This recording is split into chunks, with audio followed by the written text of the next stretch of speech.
how did it all start? Am I correct?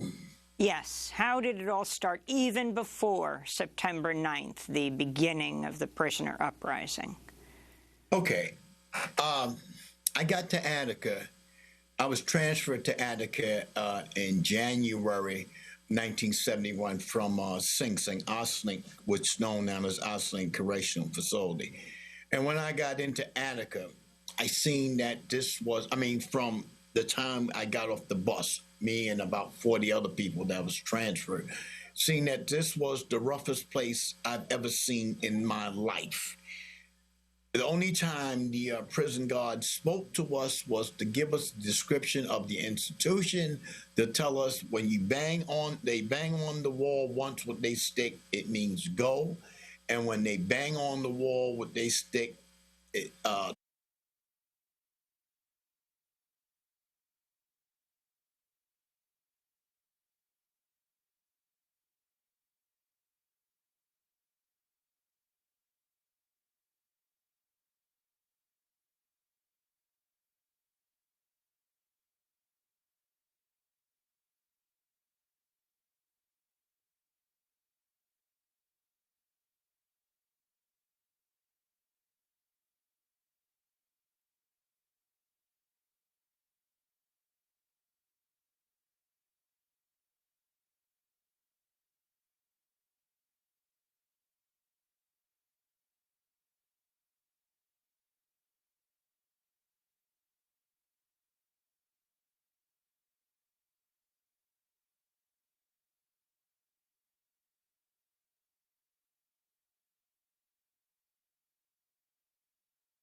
Peace, Alafia, Palante, power to the people. 50 years ago today, September 13th, 1971, the Attica Rebellion occurred. 43 people lost their lives. 33 incarcerated men, 10 correction officers. Let's take a moment in the spirit of libation, in the spirit of honoring ancestors, to remember that day and to remember all of those whose lives were lost.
Welcome to day 2, Attica's All of Us. My name is Jamal Joseph, professor of film, Columbia University, writer, director, activist, Black Panther veteran. We use the word veterans because there's no former Panthers. We understand that we are on active duty. All of us who are people of conscience need to be on active duty in terms of fighting the struggle for liberation on all fronts. It's in this spirit that we are gathered, not only to reflect, but to learn, to educate, to agitate, to see what the Attica Rebellion meant. When the rebellion happened, September 13th, 1971, I was in prison on Rikers Island on Black Panther Party related charges. We watched in fascination on a black and white television, knowing that this could easily have been us. There was a correction officer of conscience, Abdul Kareem, who wheeled the television, whereas the rest of the prison were locked down. We were allowed in our restrained area with maximum segregation to see these events unfold. We saw brilliant organization, a brilliant articulation by the prison leaders. We saw people of conscience gather outside the prison, and for a moment, there was hope that this would reach a victorious end and a peaceful end. And then the unimaginable happened. Governor Nelson Rockefeller ordered the National Guard to retake the prison, and beyond just retaking the prison, to come in with gun blazing. And as we recognized in the beginning of the program, 43 people lost their lives. It is in this spirit that we talk about the prison abolition movement. We talk about what we need to do today, but there's so much to learn from our speakers and from our panelists to give us context for how Attica came to be and came to pass in the first place. It is a real honor to welcome our first speaker, Angela Davis. Sister Professor Dr. Angela Davis is a long-distance revolutionary. She is a scholar, a teacher, an organizer, a beacon of what liberation struggle is about. She is the founder of Critical Resistance and a leader of the worldwide movement for prison abolition. Please welcome Sister Angela Davis. I thank NCBL and all of the sponsoring organizations that have come together on this historic anniversary of the Attica Uprising. As I reflect on this moment, remembering the confluence of profound sadness and hopefulness with respect to the future, it is more apparent than ever that Attica is indeed all of us. I remember my own unmitigated grief when the news of George Jackson's death at the hands of San Quentin prison guards reached me in my Marin County jail cell, and how weeks later hundreds of imprisoned men in Attica demonstrated that despite the status of unfreedom to which they had been relegated, they could collectively call for an emancipatory future. As they embodied the radical organizing within prisons throughout the country, they wanted better conditions of life behind walls. But more importantly, they linked their struggles with the revolutionary movements of the time, inside this country as well as in Africa, Asia, and Latin America.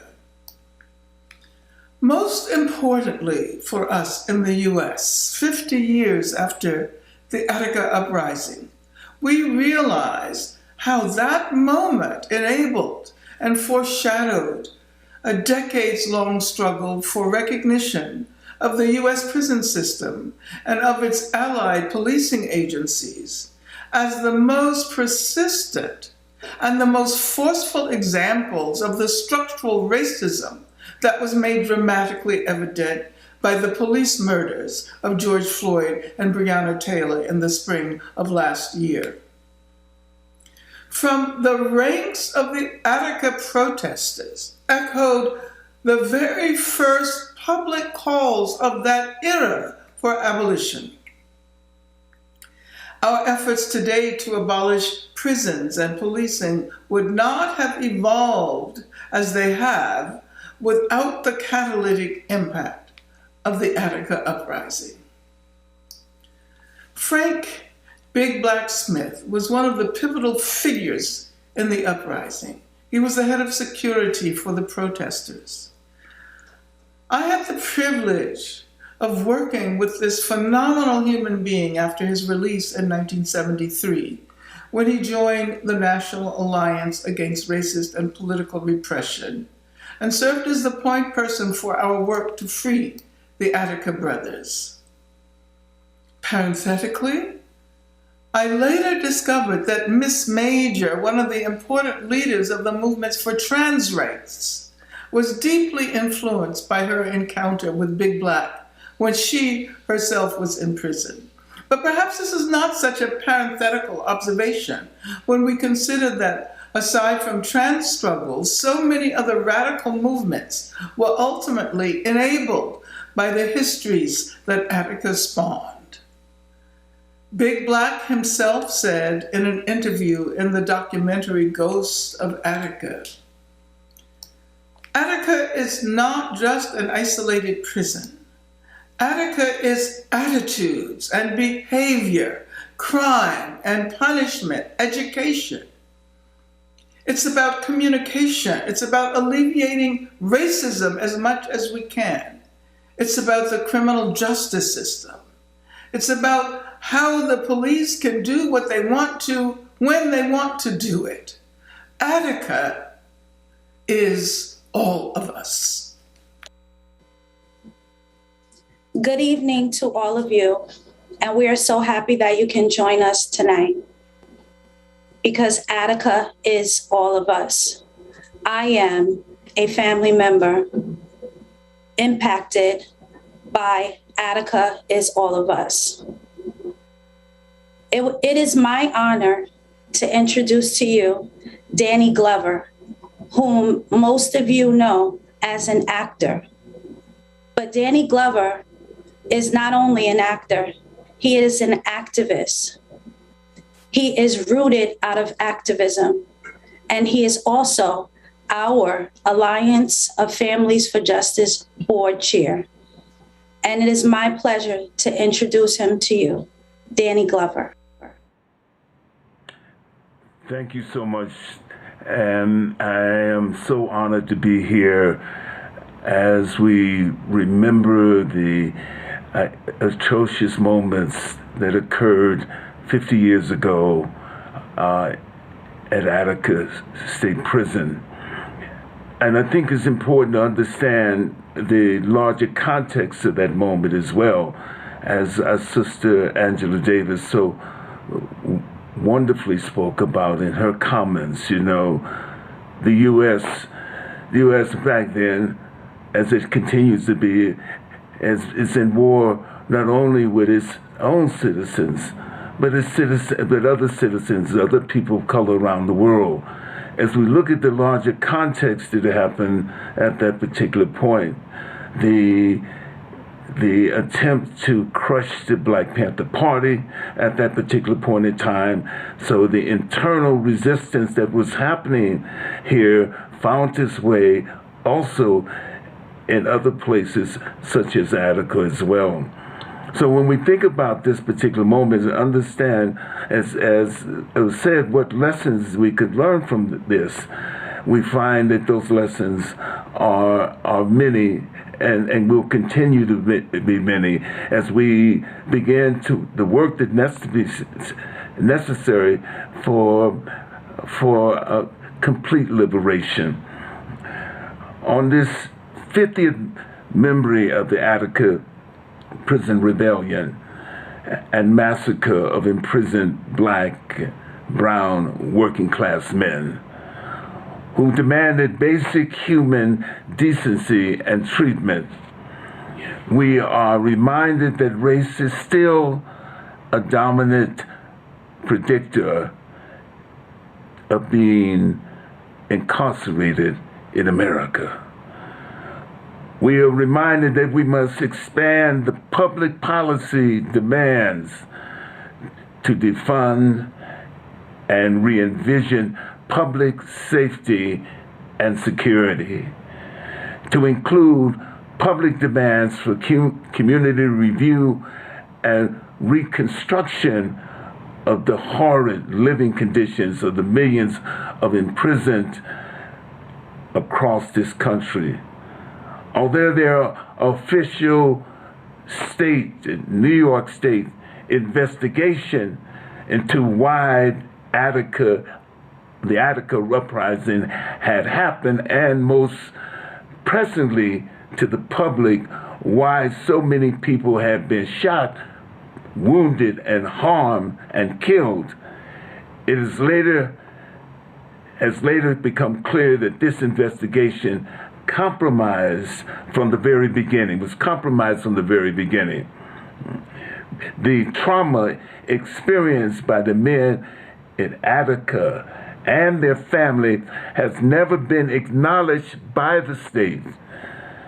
We must never forget the legacy of Attica and the sacrifices made by the men there to draw worldwide attention to the humane conditions in which they were subjected. We must all care about what happens to our fellow human beings and commit ourselves to doing something about it, like the speakers during this two-day event. Even 50 years ago, after this horrific and racist events at Attica, activists around the world are in this country continue to use Attica at the rebellion as a clarion call to the work that has to be done to sustain the struggle for justice. The 50th anniversary remembrance of this courageous effort of the inhumanely treated incarcerated Black and brown men in Attica who demanded humane treatment should call us all the citizens and politicians to recommit and include prison in the public policy call to implement community control over police and prisons. Attica is all of us. Attica means fight back. Thank you.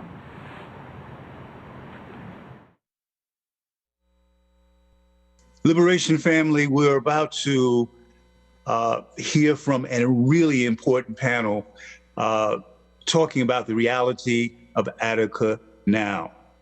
And it's moderated by my comrade brother, Yao Obiara Debia. Brother Yao is an activist, a clinician, a healer, an educator. He is a leading thinker of liberation theology, but also of liberation practice as it comes to our bodies.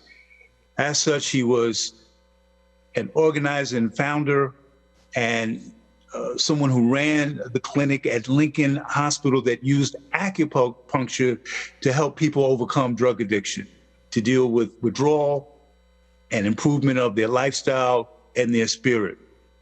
As we need to think about Attica holistically in terms of what it means to our struggle, there is no better person to moderate the panel. Brother Yao. Thank you so much, Big Brother Joseph. Thank you, Jamal. You're so kind. So, as Fela Kuti would say, let us come into this room to do what we came here to do. I want you to take a couple of seconds.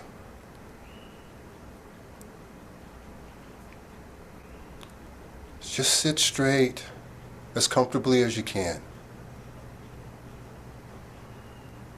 Put your awareness at the tip of your coccyx bone, all the way up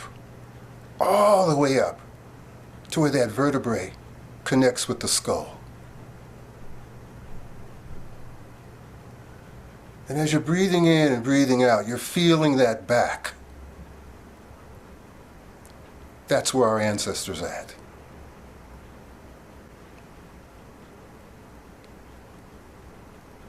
That soft part in our front,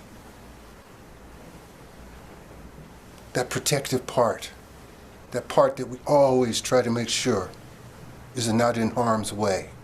But it's that softness. It's where our compassion lies. Tonight,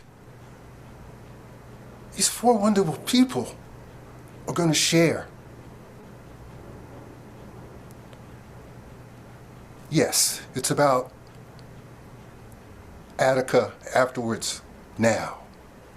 They're also going to lead their own journey too, and lead us along that.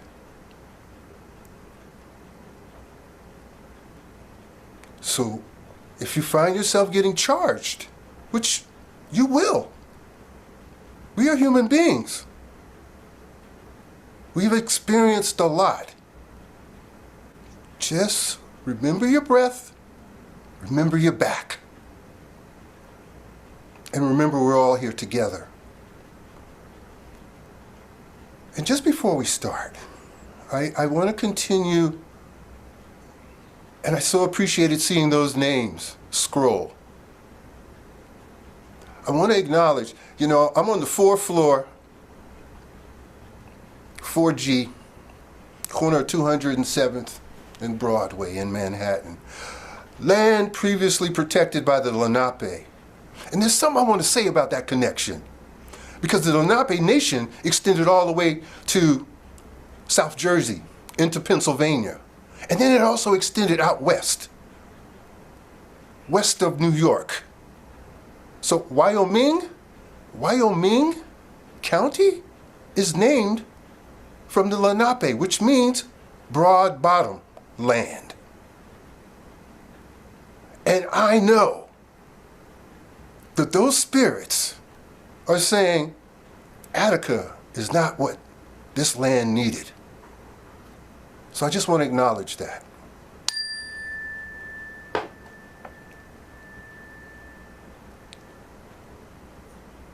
So let us do this. Let us do this together. I'm going to say the names of these wonderful people who you all have the honor of seeing on this Zoom landscape. And, you know, we spent 2 days together just kind of getting a sense of who we are and getting a sense. You know, each one of us brought our totem. You know, totem is our legacy, our lineage. It's that principle that we all know that comes from the continent. Ubuntu. All of us, we heal together. We brought together that, again, Salbona. My legacy, our legacy are here together. So Aisha Hamilton Stevens, Antonio Yabo, Imani Davis, and Pearl Smith.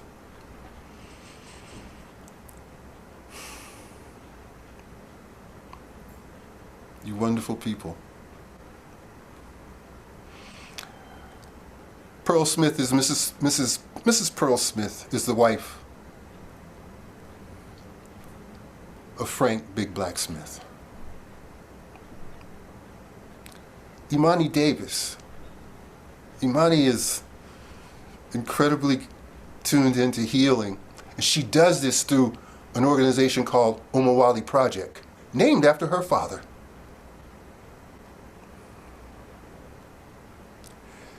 Antonio Yabo has had the experience of incarceration.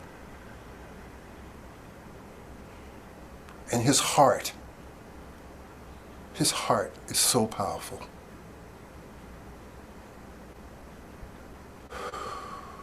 Aisha Hamilton, loved one, incarcerated and having to be that anchor. So she's going to share what that is like. What I love about these four people, coming straight from compassion, but bringing different view, whether it's the system, whether it's healing, whether it's liberation, whether it's we got to tear this down and build anew. So let's open it up. I would love for each one of you all to do an introductory piece much further than I did. And how about, Imani, I just saw you click your mic on first. So if you don't mind, please start us off. Sure. I just knew that was part of our protocol, so I was trying to. So my name is Imani Davis. I'm the daughter of Attica brother Jomo Davis. I do have an organization named after my dad, the Omawali Project, after my dad, Jomo Omawali. We do focus on intergenerational healing of trauma. We focus very heavily on trauma rooted in the body, and it obviously definitely comes from my relationship to my dad, whom I cared for until the end of his life in 2017. And I think is very connected to the work of Attica. I'm just humbled and privileged to be able to be alive and well enough to participate in the commemoration of 50 years since the Attica uprising. And I feel very blessed to be here with all of you. Thank you so much, Imani. Aisha. Hello, good evening, everyone. My name is Aisha Hamilton, and I'm the wife of a current incarcerated man at Attica Correctional Facility. Currently, my husband is serving a 40-year to life sentence, and we have been together for 11 years. And I'm here basically just to share our experience of what Attica has been for us, as he's been there at various points throughout his incarceration. And I'm just here to share my story, share our story, and understanding that Attica is all of us, and we are here to tell what we need to tell. So thank you. Thank you so much, Aisha. Antonio. Hello, everybody. My name is Antonio Yama. I spent 20 years in Attica for a crime I had absolutely nothing to do with. So I'm an advocate for wrongful conviction. I'm also a co-founder with AFJ, Alliance of Families for Justice. Me and Ms. Sophia Elijah started it together. And I sit on the board with Danny Glover as well. I'm here to talk about the things that I experienced while being in Attica, and after being exonerated in 2014, to talk about the things that still need to change in Attica, because I still have a lot of brothers that are still up there. And that's what I'm here for. Thank you, Antonio. Pearl Smith, please share with us. My name is Pearl Smith. I'm the wife of Frank Big Black Smith, who survived the Attica uprising in 1971. I'm here to talk about the work that he done. For 26 years, he worked tirelessly to let the world know that he did not want Attica State Prison and the guards and everyone that had participated in the uprising. He said, I don't want them to get away with this. That was one of his main topics when he talked. He said, and then he also said, but when he was laying on the table, he said, I can't believe that I'm in America. So I'm here to let everyone know that the struggle continues. There's not been too much change.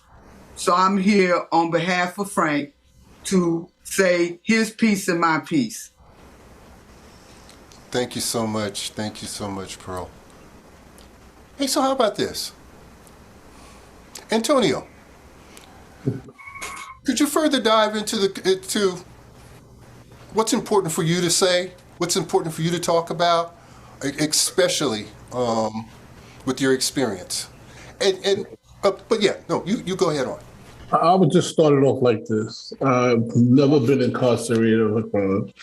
I've never been inside of a juvenile detention center, never been inside of a prison until 1992. I discovered the body of my mother, my sister, and my cousin. And I called the cops thinking they would help me. And what happened, they turned on me without going into a long story. And I wind up getting charged for the crime of murdering my mother, sister, and cousin. I wound up spending 2 years on Rikers Island fighting them, trying to prove my innocence on Rikers Island fighting them. Finally, after a second trial, I was sentenced to 75 years to life, and I was sent to Attica. So I just want you to think of a 17-year-old being convicted of such a heinous crime, and then at the age of 19 being shipped up to Attica. That's my first stop, was Attica Correctional Facility, where they kept me there for 20 years until I was able to prove my innocence. So I'm going in there with the mindset of I didn't commit any crime, I got the wrong person, all cops are good, all correctional officers are good, and then you get a really rude awakening the moment you step into. Now, I haven't been to any other jail but Attica for 20 years, where I spent 20 years in Attica.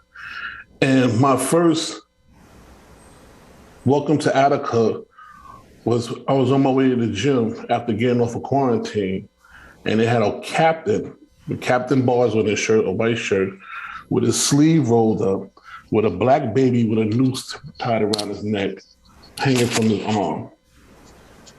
And that was my welcome to Attica moment. And the first time I ever heard, I come out of Brooklyn, New York. The first time I ever heard a white person say the N-word was Attica. Another shocker for me. I had a lot of shocking experience being in Attica. And the longer I stood there, kept at Attica, I started to realize that they're just punishing us for something. And I couldn't understand what they was punishing us for. And, thank God for the older brothers up there. They started explaining to me about the Attica riot and a lot of things that the brothers fought for. They was vividly trying to take it back. They was going to do their best to take everything back from us. So any little incident, will cause mayhem.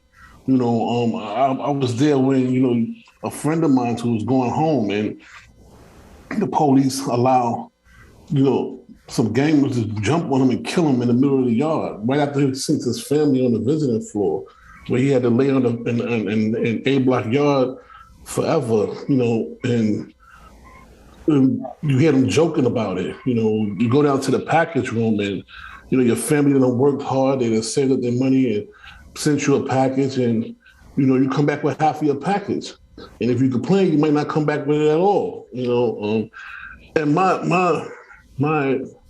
the thing that frustrates me is, like I said, I've been there for 20 years. I wrote grievances, friends wrote grievances, family members write, lawyers get involved, they write. So Albany knows what's going on. All the politicians up there know what's going on. Some of these people are appointed, I get it. But, Attica's batting 1,000 for, it's always inmates assaulting officers. And come on. I mean, 100 out of 100 times, come on. No one could believe that, you know what I'm saying? But this is the story they tell. This is the news that speaks about it, lets it out there. And then, all of a sudden they're afraid of us all of a sudden. Another thing I wanted people to know is that, I don't even know why they even pay the depths and the superintendent and the captain, the depot security. I don't know what they get paid for. They don't do nothing. The officers run the jail. The COs in the blue uniforms run the jail. And they let you know it the moment you walk in. And if you stop and you say something to one of the depths or the captains or something like that, they throw you right under the bus. You know what I'm saying? And this is how people was catching the major beat down. So it wasn't like nobody was trying to stop what was going on in there and try to fight back what was going on, but they were tying a noose around us so much. It was like basically hard to breathe. And my biggest fear is that there ain't gonna be no just shut down Attica. I believe if things doesn't change, that the second riot, which I believe is gonna happen, is gonna be way worse than the first one. So the first one, brothers was fighting for something, was fighting for the basics, just the basic things. Here, for somebody being, like for me, 75 years of life, why are you nitpicking with me about the littlest things? Why are you beefing me about an extra roll of toilet paper? Why are you got my visit waiting for me, and they come from all the way from the 5 boroughs, and you got my family sitting down there, my grandmother, 80-something years old, sitting down on the visiting floor. And then, if she asks, you give her an attitude. I came back up to Attica. I know what it feels like. I got that goosebumps in my arms and stuff when I came through the gates of Attica. It's a lot of stuff that, and it's the little things that eventually is going to pile up into big things.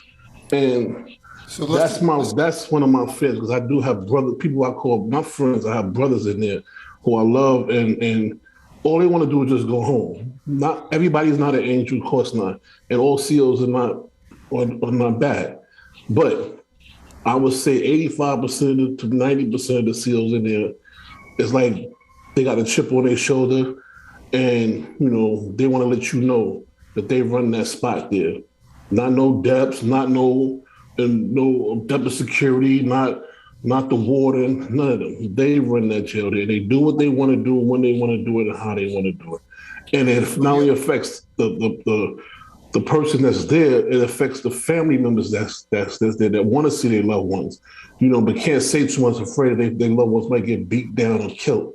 You know what I'm saying? So that's the bulk of my conversation, what I really wanted to speak about, and how can we make a change in that area right there. Yeah. Oh, thank you, Antonio. I'm sorry I'm long-winded. I mean, I could go on for days, but and thank you for giving me the weather gauge. All right. Okay, and that's all right. I wanted to and definitely want to hear from other folks. But that thing you said, that they were taking away things that had been gained. Yes. And as small as those gains were from back then to now, all of what you said, that's why you're predicting there's going to be another one at some point. So I believe so. Okay, so really just appreciating how you connected that. Here you were in the 90s. That was in the 70s. And still the same things are happening now. It's happening now. You get on the phone and talk to friends of mine. So I want to shift to Amani. Well, Amani has Amani wasn't even born when Attica happened. So what was that journey? How did you come to find out about your father and what he had to experience?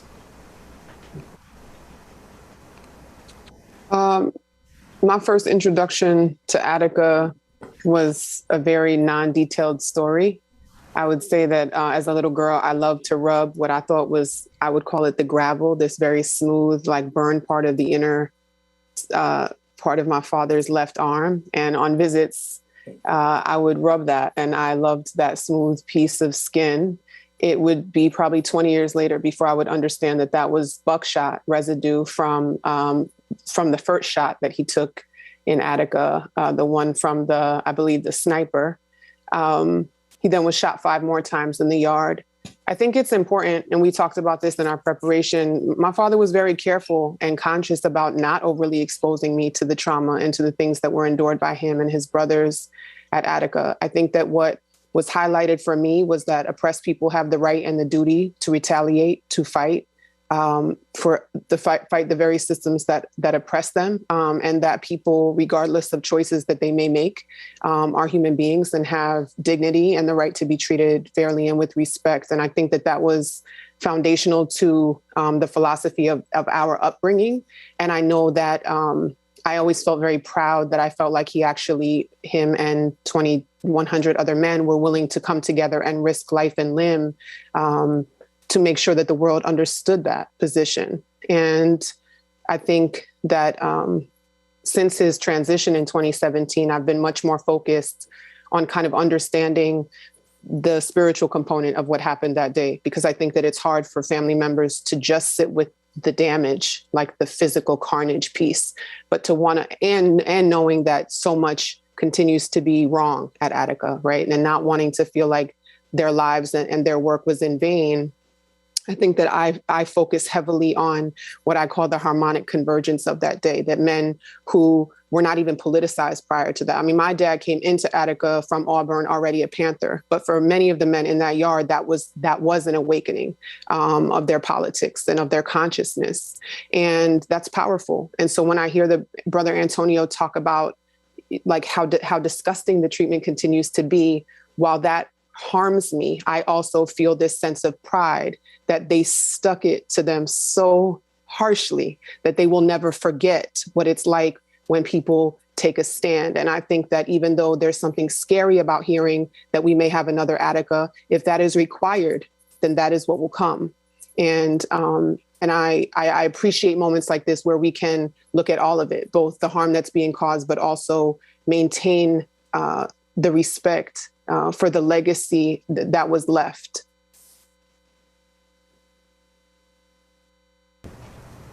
Thank you, Aisha. Thank you. I mean, thank you, Imani. I was going to shift to Aisha, but yeah, thank you, Imani. And I as we talked in preparation, I certainly want you to even go a little further around how the project, further brings out that harmonic conversion and how the whole body thing works in the healing. Healing is about now. Aisha, go right ahead. Yes, my loved one is currently housed at Attica. And when I think of Attica, I think of fear. As you said, Yao, to Imani, she wasn't born when the Attica riots occurred, and neither was my husband and I. My husband has been in Attica at various points throughout his incarceration, and him being housed in Attica prior to the cameras I can tell you that he would tell me of the violence that he would see. So the trauma of it all is frightening. You know, when my husband first went to Attica, he was in his early 20s. And just, you know, the history of Attica, it was very frightening for him. You know, he was afraid, not knowing, you know, will he survive this, you know, environment. Fast forward, here we are in 2021, year of COVID, a pandemic. And for me, you know, I expressed this when we all had our preparation, and I'm very grateful to be in this space with you all and Miss Smith, because I was drawn to her husband's testimony in a documentary that he said, and he said something to the effects of, I want to leave here better than I came. And for me and my loved one, that resonates so powerfully, because I've seen my husband's mental slowly dwindle.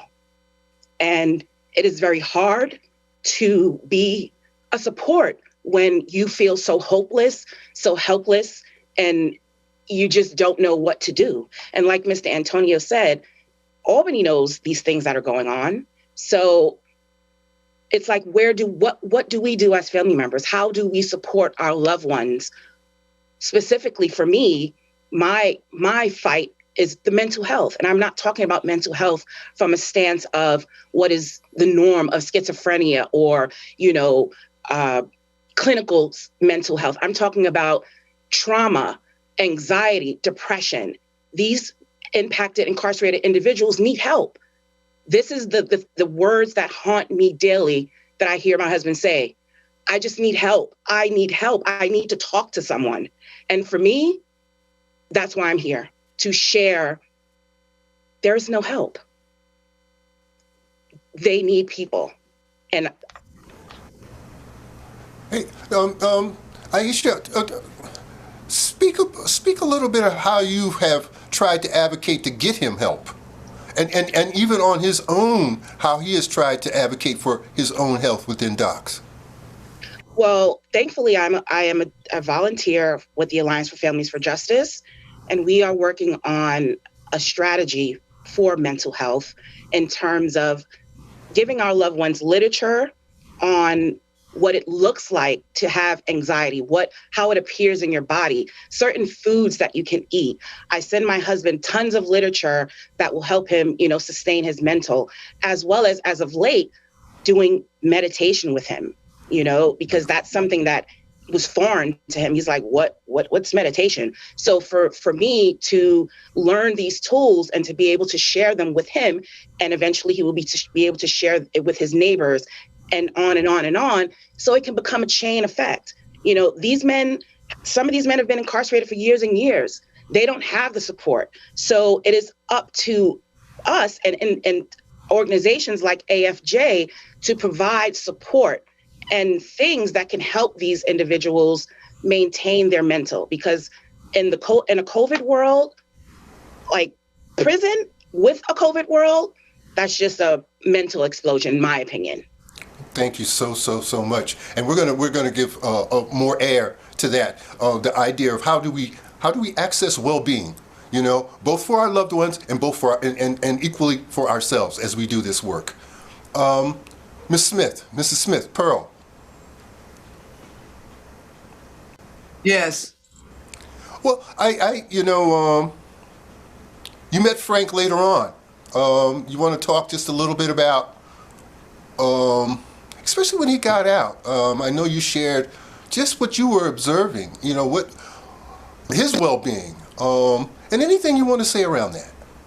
Okay, well, I met Frank during the time that they were in court with indictments, and not realizing that in 1971, the 4 days in 1971 changed the course of American history. And it has not changed even up to now.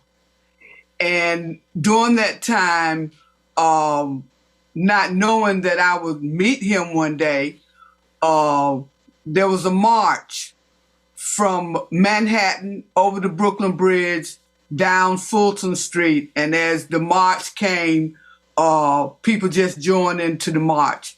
And there were so many mothers out there with their sons, because I was out there with my son. My sister was out there with her son.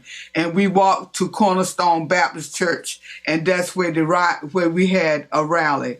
And they talked about incarceration. They talked about Attica and all of that, not knowing that one day I would meet the person that had done a lot of work in the prison system. So for us, it was taking the film, and he went all over the United States with the film on speaking engagements. In 9/11, we was at Bethune-Cookman College doing a 3-day session there. And at that time, the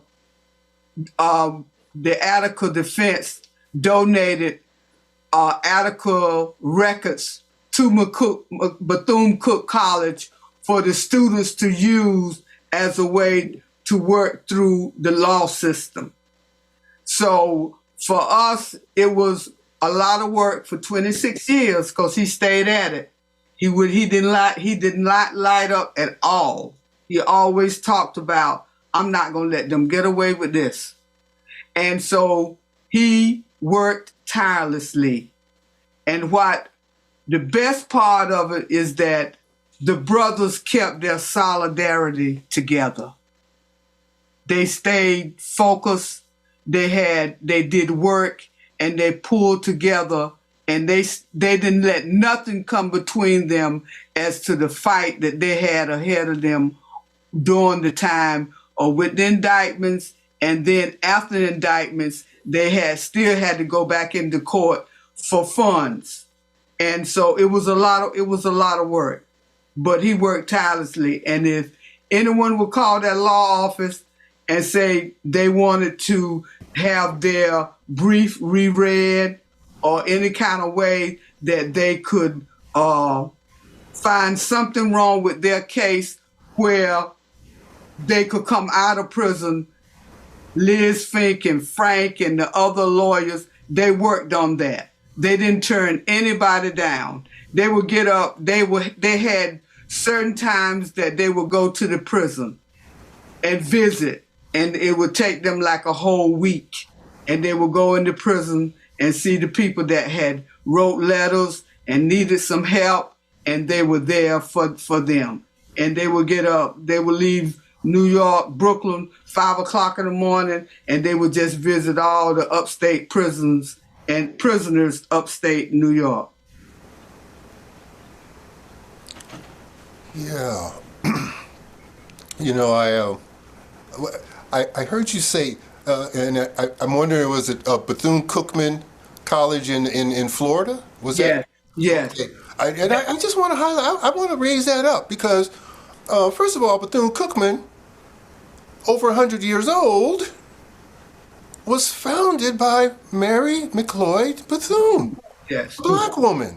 And that's where we were on 9/11. That's where we were. And just to hear that, I mean, because we're talking about a historically black college, all right? Yes. So it's really great to hear that institution, gave audience. Yeah, he had sessions with the students, and he had sessions with the faculty. Mm-hmm. While we were there. We were there for 3 days. Yeah. So Pearl, what was it like for you to support Frank? What were the things that were difficult for you? What were the obstacles for you as you were observing Frank coming out of this horrible experience? Not just with that, but being incarcerated. For me, meeting him and learning about his life before and after prison, it was my duty not as a wife, but as my duty as a person to support what he was doing because it needed to be done. And a lot of that is that we need to change the kind of politicians that we put in office. Find out what they what to make them making a commitment of what we need and what they need to do for us. And he was really long, really felt that should be those changes we should make.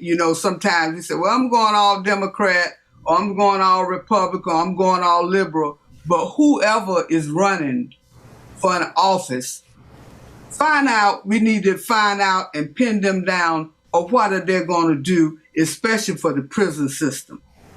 Because since from Attica to now, as the brothers telling us, there hasn't been a change.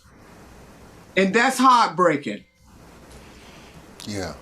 No, thank you so very much. One of the things that happens when our loved ones have experienced it directly and we've experienced it secondary, actually really directly too as well. What gets lost is just the day-to-day kind of ways we express love with each other. What was that? What was that helped to sustain that love with you and Frank through all of this? And just think about that. Hold on one second, because I want to invite Imani in. What was that love between father and daughter?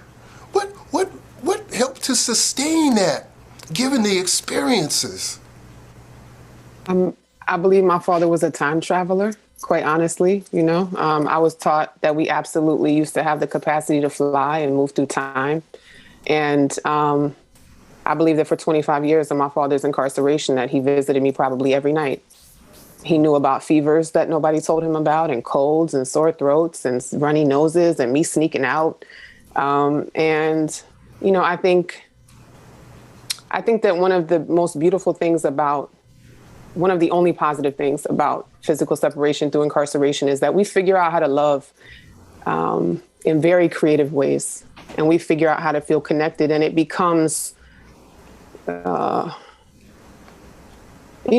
obsession is too fierce of a word. It's not the right word, but it becomes a main focus, right? Because you feel like it is a defiant act to still figure out how to be connected and how to love and how to maintain. And, for my dad, and I know this is true for the family of Big Black, it's like we've all felt this duty to maintain their presence in the street. And so I think that I was always very hungry to learn more and understand more. I always loved to be around Black and Akil and the brothers Shasha and Shuja, all these other brothers that I got to grow up around.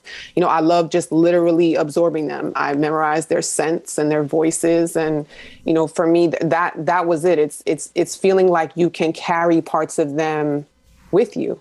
And learning how to do that. And, on visits, my dad always greeted each other by nose to nose, which I found out later was there's many tribes all over the New Zealand and the Maori, and there's other people that do that. But we just literally would inhale each other. And he did that with all of us. And as he was transitioning, I continued to do the same thing. And I realized that it wasn't really about scent, but energy,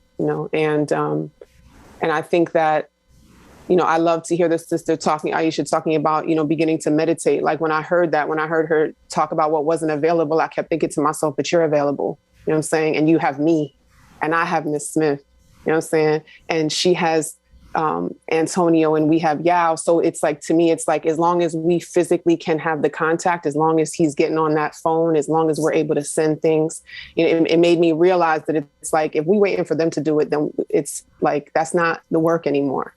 The work is how do we do it? So if it's you're tired and I got to write this week, us figuring out those ways to continue to be in community and to be in union with one another, and continue to remind the brothers, particularly inside, you're not alone. We hold you out here. We bring you with us every single day. We carry you around. And for me, it's I made this shirt last night because I wanted to make sure that we remembered the 5 brothers in those indictments. And, I wasn't born, and I carry these names. I grew up hearing about Champ. I grew up hearing about Chongo and Herbert X. And so to me, that's you maintain it with your memory. And the beauty of the body is that even what the mind forgets, the body remembers. And we focus on trauma, but we could focus on the love and the healing and the wisdom too, right? That's the importance of the ancestral memory, right? Is they feed us that all we pass from generation is trauma. That's not true. right? Like even in slaves' times, we were still making love and having babies and getting married and reading stories and cooking. Yes. There was always that part, was always a part of our culture. And in prison, the same is true. We're still writing letters and getting married and having babies. And all of those things still occur, even when people are separated by bars. And so that to me is and I think I should say that one of the things, and I know we're focused on nothing changing, but New York State is one of the only states in the country that has 7-day a week, full contact visiting, has the family reunion program with the overnight visits. Like that came from Attica. That came from the demand of access. And so even though many of the conditions haven't changed, I've worked in California state prisons, I've worked in many other state prisons all over the country, and most places don't have that. Most county jails don't have contact visiting. And so when we think about some of the things that did stick, I think it's important to remember that the connection to family was one of the things that we've been able to maintain in New York State. And that is perhaps the most important thing that we could have.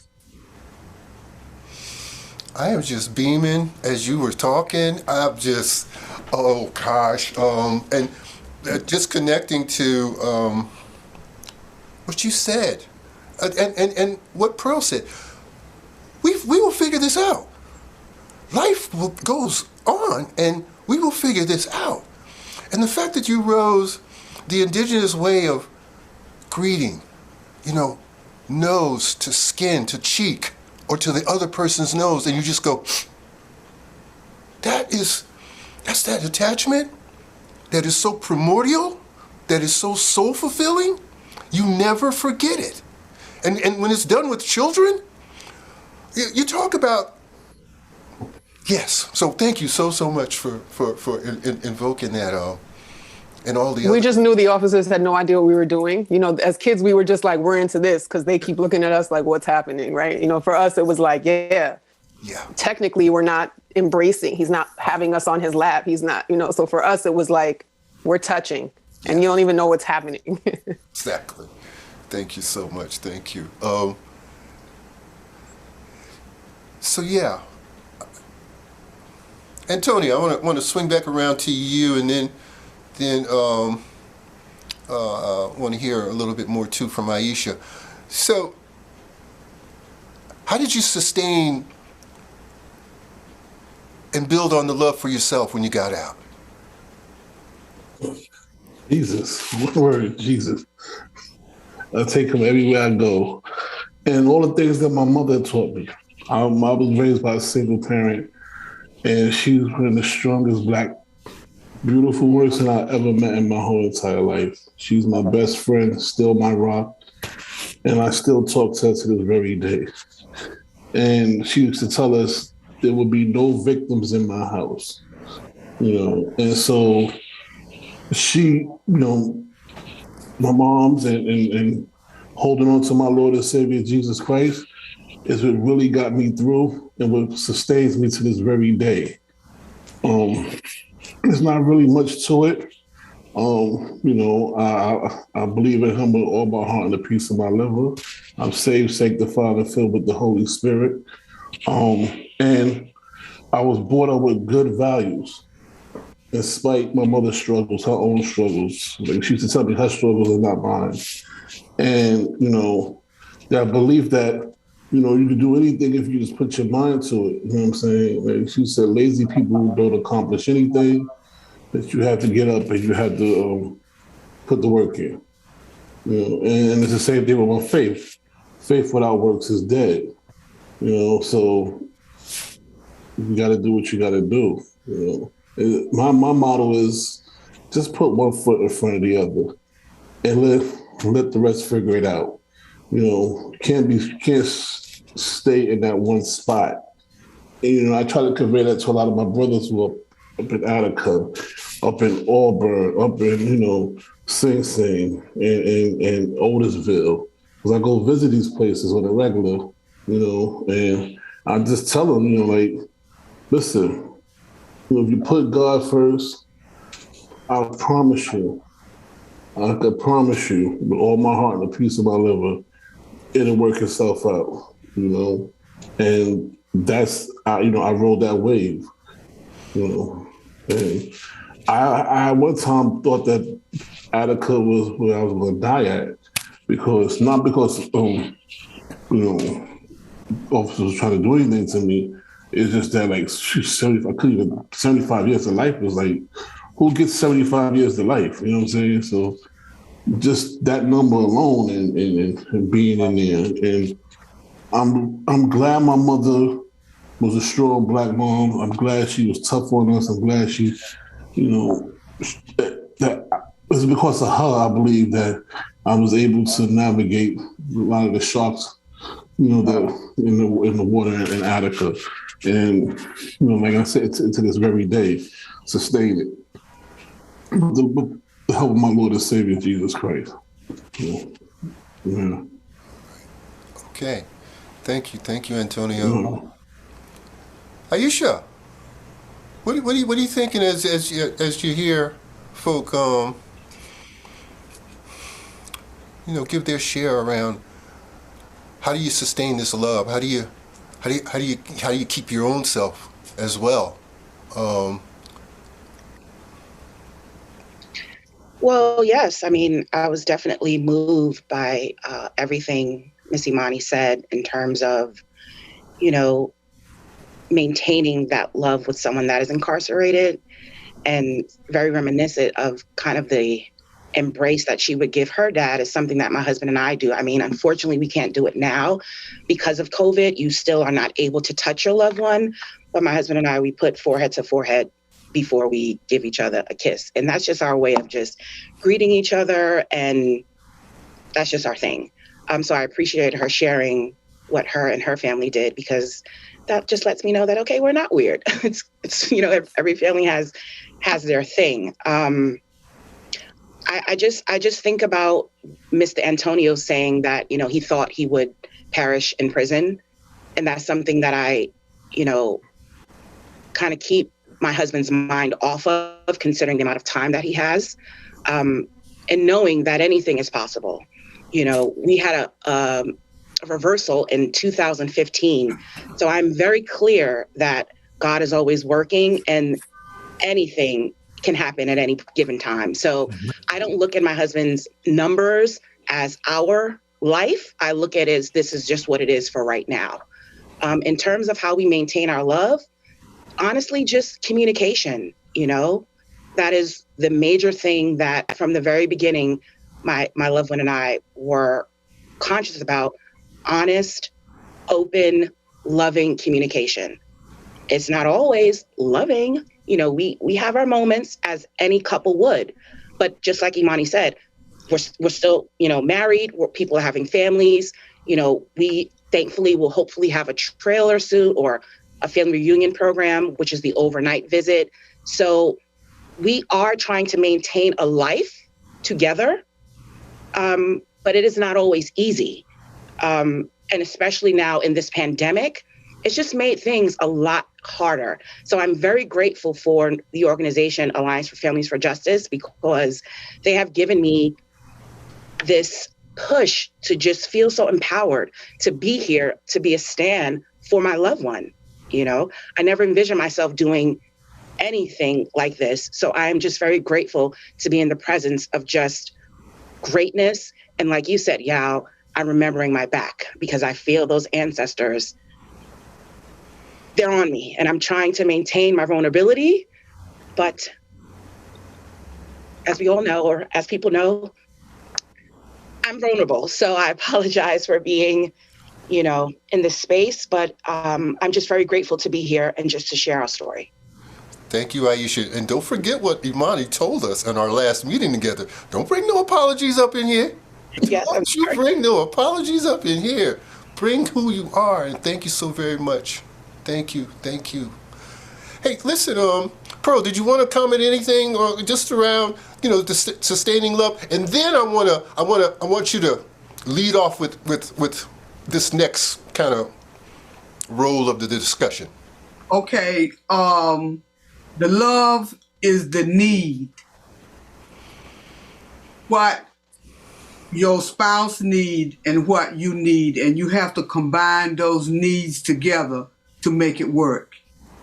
That need comes from understanding, Sometimes they might be way up there somewhere, but you have to give them a chance to come back down. And then sometimes you go way up there, but that person has to give you a chance to come back down and meet again and keep working it out. It wasn't a rough time for Frank and I because I understood what he had been through. I understood that. Going on speaking engagements, sometimes I went, sometimes I didn't. But I understood that he had to be out there to do what he had to do. 26 years, that was a long road, but he had to do it. And in order for him to have done what he had to do, he had to have that support. Yeah. And that's that spouse support. That's that the need to support. And that's what Miss Hamilton is doing. I want to tell her to continue to do that and continue to work on yourself and work on your spouse. And you said there was something that Frank has said in the documentary that inspired you. You keep that in the back of your head and always say, well, Big Black said this or Big Black said that. Because it was like a person true to their religion. He was true to what he had to do. And he did that. He did that. And he has a book out also. I don't know where any of y'all have seen this book, but this book was written by Frank and Jared. Oh, yeah. And this book takes you as close as you can as being inside Attica State Prison in 1971. This would take you there. Because when the book first came out and I received a copy from Joni, she called me and she said, how you feeling? I said, well, I'm heartbroken, I'm torn up, but I'm still standing. Because that was rough on the brothers and the people inside that prison yard for 4 days. And we need to keep letting the public know. We need to keep talking about it. We need to keep going on because as we from Antonio and Miss Hamilton, the struggle goes on. And they have witnessed that to us, and we know that too, but the struggle continues.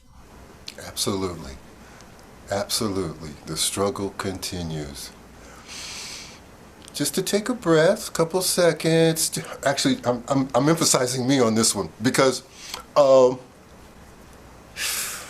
good gracious, I'm not the best moderator because I'm kind of lost concept of time. But because there's something I do want to honor in the discussion, and that's this. Imani lit up and Pearl lit up when I spoke about my relationship with one Herbie Scott Dean. Herbie Scott Dean was born in Jamaica and single parent, and his mother, him, came to New York City and he grew up in the Bronx. He got involved in street stuff and kind of rose up as a person that could be trusted to provide security. And the street stuff ended up in him being incarcerated. And it was there that Herbie Scott Dean became Akil Al-Junde. And it was Akil Al-Junde, along with so many of those brothers that day,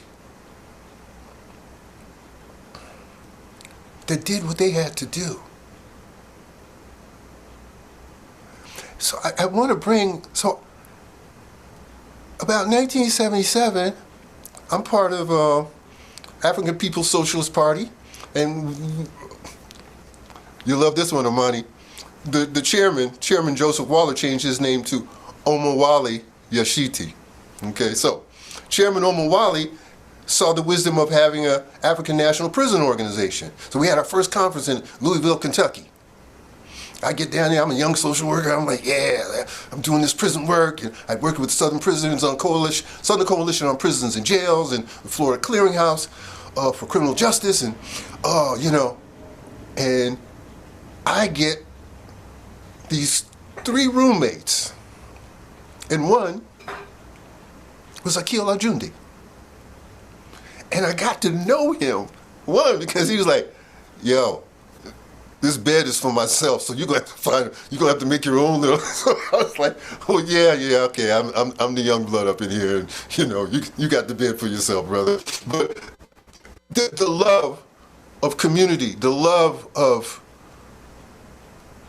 wanting to give service, that compassion that he had, and the philosophical understanding, constantly reading, constantly studying, constantly observing. And this is lost the sight in one eye, hand severely injured, multiple surgeries in both places. So I finish up my schooling and I head back up home, and I get a gig at Legal Aid Society, Special Defender Services. And I get to be Akil's partner. And for like 4 years, we worked together. I have never had anybody in my life that represented what, if you want to call yourself a social worker, that's what Akil did. So I guess I want you all to speak about, and you too, Antonio, because you're here with us, this tremendous drive that these men had to continue doing the work. There was one other thing about our first day of panel discussions. I looked closely and I was like, oh my gosh, that's Che Nieves. Che also, when he got out, dedicated his life. And he also worked at Legal Aid Society Special Defender Services. So just to talk about the work that has been continued by these very men who could have probably just said, hey, you know what? I don't even want to talk. I don't want nothing to do with none of this, and I'm through. So just kind of share, what's going on. Imani, please go. I think what came to me when you said it was responsible. And I think that one of the things that I think we grieve in this moment of watching some young people not even know about Attica and not really even understand a lot of their own history is that I think that they all felt responsible in a very real way for those who were coming behind them and for and for one another. I see that in Brother Antonio. I see it in everyone on this call, but I think that it's important to acknowledge that that's what that was. It wasn't, they didn't think they were special. Like when Big Black let us all crawl around on him, or Akil let me try to poke out his one good, all the things that we did, it was, they didn't feel special. They felt driven and they felt responsible. And they understood that they left many, many, many brothers and sisters behind the wall, and they knew that there was no voice for them. I think that their awareness of how bad it was and how silent and invisible they were. I think one of the beautiful things about Attica is that it blew the doors open, and they say when the prison doors, blow open, the true dragon will fly out. And that's what happened. All of these dragons flew out and they felt incredibly guided and it's like when we say Omawale, we always say Omawale Presente, right? We always honor the fact that, yes, they are in transition, that they have transitioned, and yet they are present. And I think that they have held, and I see so many young brothers doing it. All the brothers like Antonio and all the comrades that he works with, there's all these young folks that come out, elders come out, and they continue to feel driven because they understand that they're a voice for the voiceless. They understand that they know what it was to be inside and that they have a responsibility in being out here and in doing as much as they can to continue to blow those doors open and to continue to blow freedom in. I think that is, I worked inside for 20 years. I started at 18 years old. I always understood the brothers when I would get to Sing Sing, the family center, wherever I was, they were like, you bring the light in, you bring the light in. And I think that that's the responsibility of all of us, is to continue to bring the light into the darkest parts of our country and our world. And unfortunately, those places are prison. That is the darkest. And our loved ones are there. Thank you so much, Imani. I just got the chat that, so we're falling under the tyranny of the clock. How about this? Check out with what that lands for you, and then give a word. Give a word. So, Antonio.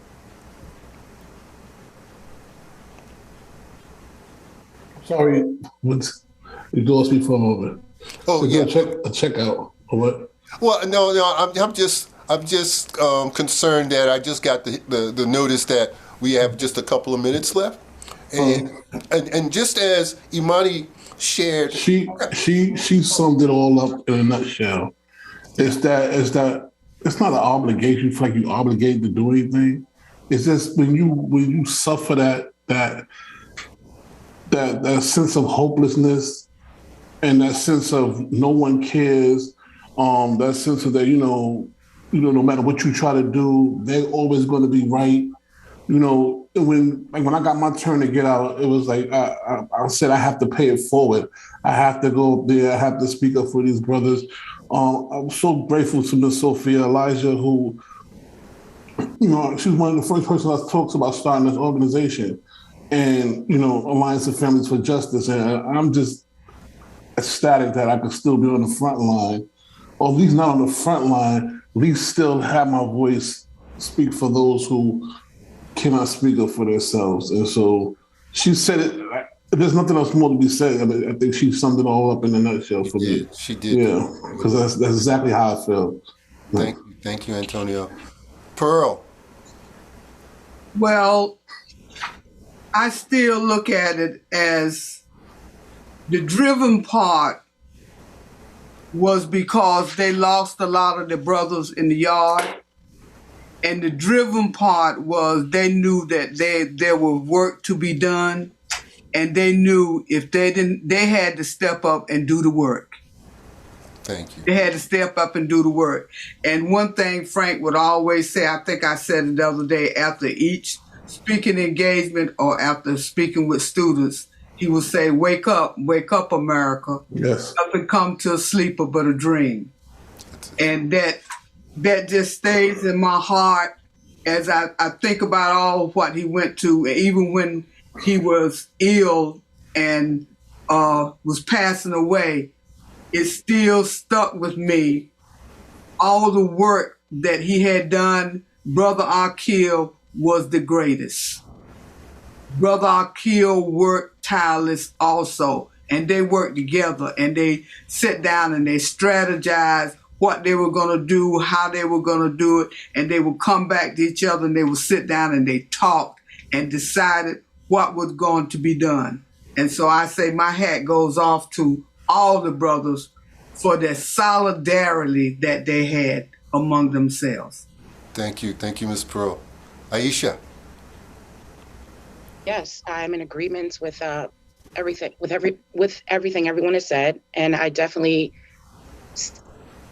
want to say the word responsibility as well comes to mind, as well as solidarity, because we know on that day those men sacrificed themselves for the next generation coming up, and that's something that I look at my husband being proud of him, knowing that in his mind, while he's inside, he wants to help the youth that are coming in, that this ain't the way. Gangs aren't the way.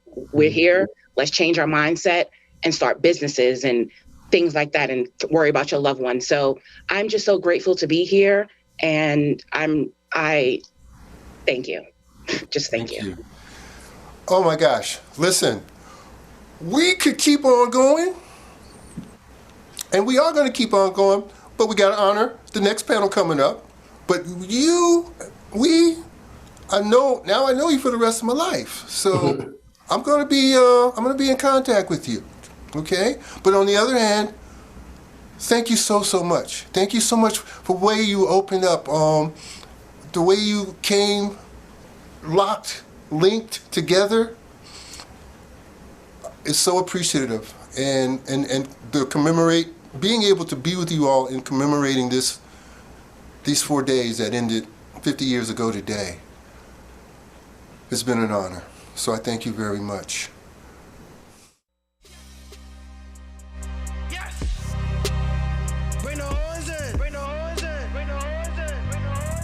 My name is Dan Alterman. I was the first bunch of lawyers into the prison after the massacre on September 17th, 1971. I knew I was in a fight for the brothers' lives. I mean, it was not bullshit. It was true. And so therefore, I'm not making friends. I'm going about my business. I'm taking notes. I'm writing names. And I gave those notes to whomever passed it on that hopefully became a basis to use later on. But the actions of the state, shooting fish in the barrel, was so omnipotent and so wrong and so horrible. We all saw it. We also saw wounds. This was a legal war. And that's why it meant fight back, because, you know, the odds were so ridiculously large. I had no sense of danger to myself personally, but we were in a war zone, really. Most of us were pretty young, and well, no one had, at any age, had encountered anything like this. I mean, nobody was in an actual war. It was a revelation that was, I think, such a vivid shock that, you know, he said, "You have a court order, I have a bayonet."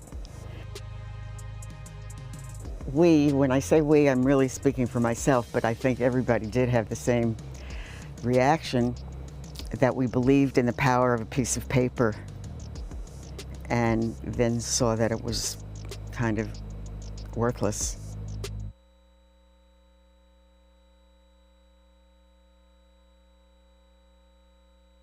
What they did in Attica when they came down, when they sent the police there, they sent the police from all the different places. Every prison was locked up, every maximum security prison. So all the police was in Attica. Attica was a big thing. And they all remember me from the box and from other places. And it was like a personal grudge. So when they came in, they saw me on the ground, I was bleeding, and my friend was laying across my legs. They saw me, they said, "They're gonna kill her," you know, and they came over and kicked me in the face and everything, rolled me over, they ripped my shirt off, and they said, "He's shot." They said, "He ain't shot bad enough." So they started hitting me in the bullet wounds and everything. And they rolled me over and they handcuffed me behind my back. And I think it was one of the captains said, "Man, keep the shotgun on him. If he sneezes, blow his brains out."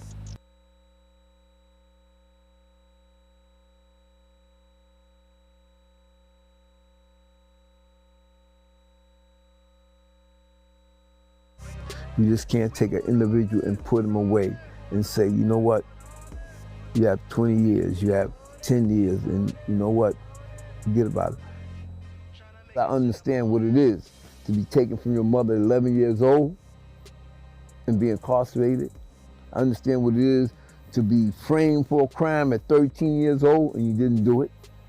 I understand what it is to go through, to be taken to see your daughters once a year.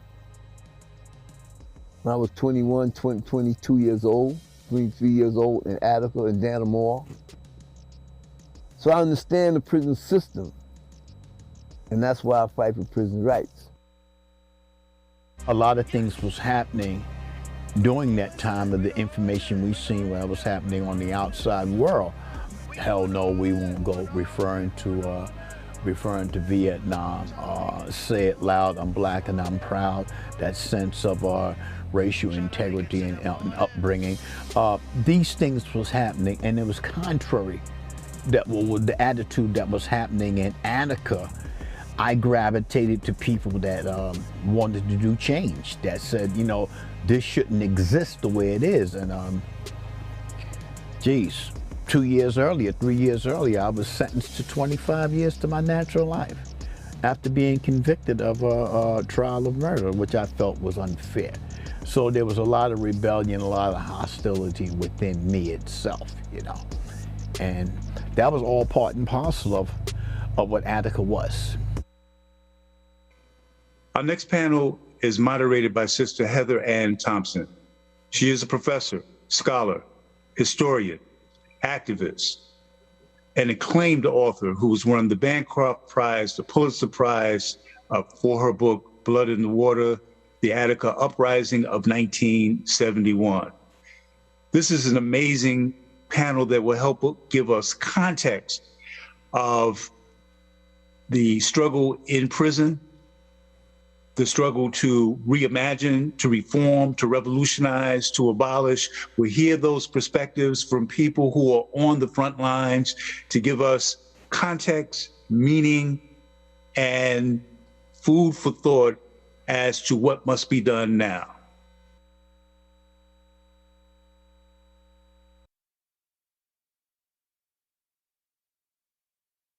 Second part of our panel to commemorate the Attica Uprising of 1971. I am so honored to be here tonight with this incredible panel of justice fighters in the moment, and also an Attica brother from the day who's still a justice fighter in the moment. And I want to introduce everybody who's going to be here on the panel today.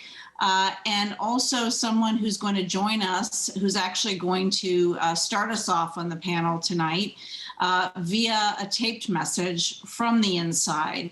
And that first person who's going to offer us a message is none other than Mumia Abu-Jamal. Mumia, as many of you already know, is an American political activist, a journalist, who we all came to know many decades now ago when he was reporting first primarily in Philadelphia on the MOVE activism against police brutality and many other things in the city of Philadelphia. And Mumia now sits in a Philadelphia independent, actually in a Pennsylvania maximum security facility. No longer, though, on death row because of activism, the kind of activism we're talking about today against the carceral state, but still, unfortunately, on the inside. But Mumia is going to talk to us tonight about Attica. He's also going to talk to us about the struggle for justice today. And Mumia is going to be followed by Vivian Nixon. Vivian Nixon, I'm so delighted to see tonight here on the panel. Vivian is also a justice warrior, the executive director of College and Community Fellowship, an organization committed to removing individual and structural barriers to higher education for women with criminal record histories and their families. She's a real justice warrior for formerly incarcerated women on the inside. She's also a recipient of so many awards. I can't even really name them all here, but including the Soros Justice Fellowship, which I'm so honored to have come to. That's where we came to know each other originally. She is also on the advisory board of Just Leadership USA, and she holds a bachelor's degree from the State University of New York, Empire College. And she has much to share with us about the struggle for justice today. We're also going to hear from Angel Solis, the project director of the Youth Empowerment Project of the Alliance of Families for Justice. The YEP is a youth community leadership training program. And this is someone who comes to us born and raised in the Bronx, previously incarcerated himself, but also somebody who knows about the struggle on the inside and how to bring it home. Also, somebody who knows about the power of education as struggle, the power of learning as liberation, graduating himself in 2021. So it's a sociology degree, Columbia University, the power of education, truth as revolutionary potential, and someone who's going to share with us how this is the key, how youth is the key to this struggle for justice moving forward. And last, but by no means least, taking it full circle back to Attica, taking it full circle on this day, the 13th, this commemoration of this most brutal day, but also day that we must commemorate, the 13th of September, 1971. Sharif El-Haji, Attica brother, who I'm so deeply honored to have here with us, who we can hear from, learn from, back with us today. And I'm not even going to introduce you, Sharif, because I know that you're going to tell us your story and you're going to share with us the importance of Attica and the importance of the justice struggle moving forward. But I'm going to stop talking because now I'm going to turn it over first to Mumia and then some questions for our panelists to share with us all that we need to hear. So first, Mumia, everyone. Attica's aftermath. For the young, those in their 20s and 30s, what meaning can the Attica Rebellion have when it fails to strum the strings of memory? It is ancient history, lost until we who lived in that era remind new generations of what happened there and its aftermath in crafting a system of mass incarceration. The Attica brothers demanded no retaliation or, in their own words, freedom from all physical, mental, and legal reprisals. Some wanted freedom, period, to be sent to other countries where they could live free of America itself. In letters sent to the Young Lords Party from their affiliates inside, known as the Inmate Liberation Front, came the most remarkable prescience. Historian Johanna Fernandez, in her 2020 award-winning work, The Young Lords, A Radical History, quotes the following from letters sent to the Young Lords from ILF members. Quote, "The pig is already talking about sacrificing the hostages to get to us. If possible, we are willing to leave the country if we're granted safe passage out. We are not Americans. We are Puerto Ricans and blacks. And as such, we do not belong in fascist America." They spelled America Amerikakka. Fernandez, 361. Attica's rebellion would be snuffed out by gunfire 5 days after its birth. This gunfire would come from state troopers under the command of Governor Nelson Rockefeller. In less than 15 minutes, 39 people, 29 prisoners, and 10 guards would be dead. A New York State commission would later note that the mass state killing at Attica was the bloodiest one-day encounter between Americans since the Civil War. It has been 50 years, half a century, since the gunsmoke of the state killings at Attica in upstate New York. What has been revealed after the smoke cleared was how easily the state killed with impunity, and how the media transformed state lies after the massacre into news, blaming prisoners who had no firearms with the killings. Since Attica, the prison industrial complex has multiplied in ways that were unthinkable in 1971. Lifelong scholar and public intellectual Manning Marable, in his 2006 work, Living Black History, writes of what he calls, parenthetically, an unholy trinity of structural racism, mass unemployment, mass incarceration, and mass disenfranchisement. Marable, 215. Marable calls this a deadly triangle, the construction of which constitutes a new racial domain that claims to be colorblind while targeting black people. This trajectory of repression, which certainly was energized by Attica, represents the valorization of repression, both in and out of prison.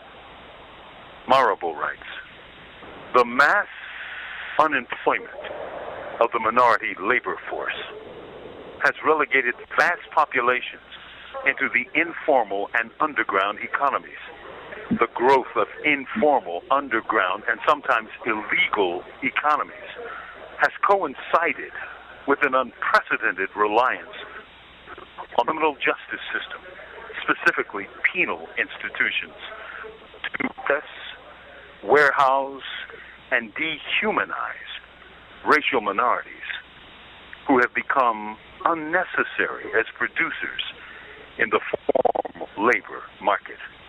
Consequently, the millions of citizens who have been convicted of felonies have been eliminated, either temporarily or permanently, from meaningful civil participation. Marable, 45, 46. There's another dimension to the post-Attica world. I call it the neoliberal disguise of repression. By that I mean, when Attica emerged, joints were called prisons. People in them were called prisoners, and those who worked there were called guards. The neoliberalism of the 80s and 90s changed the language. Prisons became correctional institutions. Prisoners became inmates, and guards became correctional officers. And while the language became neoliberalized, the realities became grimmer and more repressive. When Attica happened, there were no supermaxes. Solitary confinement was a rare phenomenon back then. Even prison sentences were significantly shorter. The rise of neoliberalism meant repression with a smile. Ultimately, however, despite its linguistics, was the reality of repression and mass incarceration on an unprecedented scale from imprisoned nations. This is Mumia Abu Jamal. Thank you.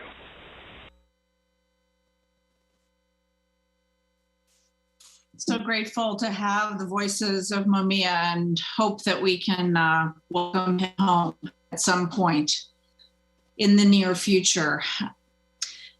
I want to turn now to the Reverend Vivian Nixon and ask her an important question, which is that even though Attica, like so many prisons in this country, is far too filled with men, we know that countless facilities across this country are also filled with women who are facing equally brutal conditions and are meanwhile also leading the fight for justice, both inside and outside today. Can you please speak to the importance of this and maybe share with us some of your experiences with this, some of the stories of why we need to hold on to this or why this is so important for us to pay attention to?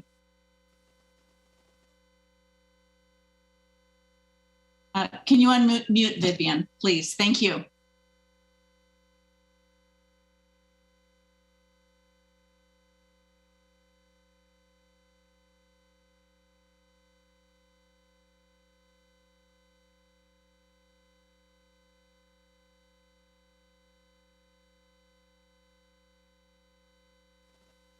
You want us to move on to Angel for just a moment?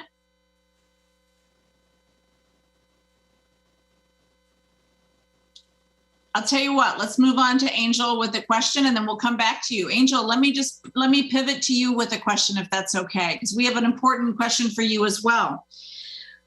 In the same way that we sometimes we forget, I think, about the importance of how many women there are on the inside and their contribution really to this ongoing struggle for justice, we also really forget that all the way back at Attica and to this day, you know, so many folks on the inside of Attica back in 1971 were youth, were really young people, you know, 17, 18 years old, but putting their lives on the line to imagine a different justice future.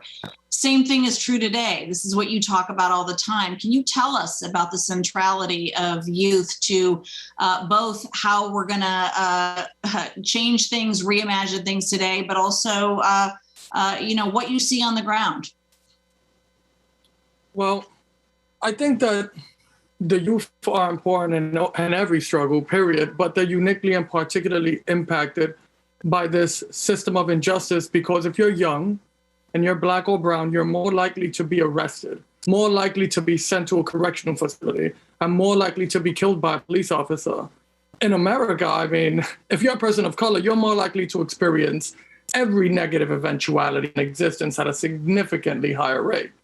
But being young and Black or brown means that a great historical hunt has started, and that now that you are the target, And this is what happens statistically when you just add young and black or young brown, you get these increases concerning contact of our nation's security forces. But the greater truth is that, like I said, every fight is their fight, as an oppression in one sphere results in an inevitable restriction of existence down the road in their lives. And ultimately, the youth vote on the future. Every generation either accepts the world they have inherited or rejected. And the youth usually answer the greatest question of all, which is continuity or revolution. So I think that, you know, when we think about it in a different way, when you're a toddler and you're a person of color, or you're in elementary school, you know, your oppression has existed, you're just not really aware of it. But once you hit a certain age, once you become a teenager, the oppression becomes real. The police are after you. All sorts of things start happening. And when I was in prison, my first time when I went up north, I went to a juvenile correction facility, which was Washington Correctional Facility. And I was also in Rikers in C-74, which is where they put the younger kids. And at all times, like, this is where it all begins. And even when you go to a regular correctional facility where the adults are at, you see that it all starts, ask all of them, when did it begin for them? And it started when they were young. And I'm sure that there's a reason for that. And that's probably because of the insights that they bring us, like, and their potential for leadership. Because ultimately we should remember that, like, the older generation has seen the rise of the surveillance state and the information age. However, these kids are born in it. This is their normal. So as the surveillance state has expanded, their ability to use that same tech to fight oppression has expanded with the enemy's expansion of these oppressive technologies. They use it for liberation. It was a teenage African-American that captured the images of George Floyd's murder, and those images set the world on fire. And they were used on the trial against the enemy. They're the first ones to pick up their phones and capture some act because they know viscerally that we need proof, especially when you're of color. And they must viscerally understand that even though they're not saying it, some of them might not even have the political language to express it, but they know that, you know, these battles aren't won with firepower, but images that can pierce deeper than any bullet. Thank you for that. It's so important to remember. And again, as I was saying, you know, at Attica, so many of the men that put their lives on the line were such young men. So many of the men that led that struggle were so young at the time, as I know that Sharif is going to share with us in a moment. And back to Vivian, now that I see you have your mute undone. So many women are part of this justice struggle. And incidentally, even though Attica was full of men, as we know, the 30-plus year justice struggle that came out of Attica, women were also instrumental. The women lawyers, the women that kept that struggle alive alongside the Attica brothers, Liz Fink, Liz Gaines, so many of the women were also essential to that struggle as well. So can you share with me importance of women to the justice struggle, both inside and outside? Sure, absolutely. Thank you, Heather. It's always good to be with you. And thank you to the other panelists for sharing this space.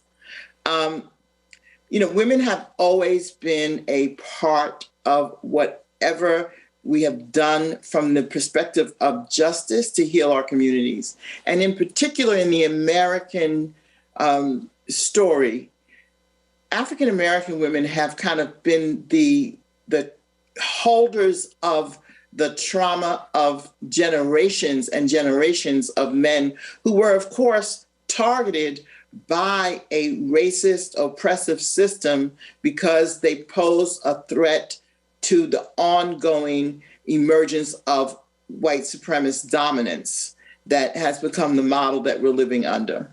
And so women's involvement in every movement that we've seen, from abolition movements to escape movements to return to the motherland movements, has not been huge in numbers, but the presence has been integral and absolutely necessary in order to drive the conversation forward. Where Attica is concerned, we have to remember that every man that was in Attica had women in his life, mothers, sisters, spouses, daughters, nieces, who were for the most part, holding them down and providing that support on the outside to keep them going through these horrific conditions, the neglect, the abuse, the being treated less than human. And those women were at home taking care of family, taking care of business, and also having to watch this horrific, barbaric massacre happen in front of their eyes, not knowing what was going on with their particular loved ones. There are hundreds of thousands of women who are experiencing that every day in America. But on top of that, there are women languishing in prisons where the conditions are deteriorating almost to the extent of what the Attica riots were about. Tutwiler prison in Alabama is not fit for human beings to live in, much less women. There are places across the country where women are subjected to all kinds of abuse inside of these non-transparent institutions. So we are definitely a part of the fight for justice and the struggle, both outside and in. I have personally had the privilege of working in the past with people who survived Attica.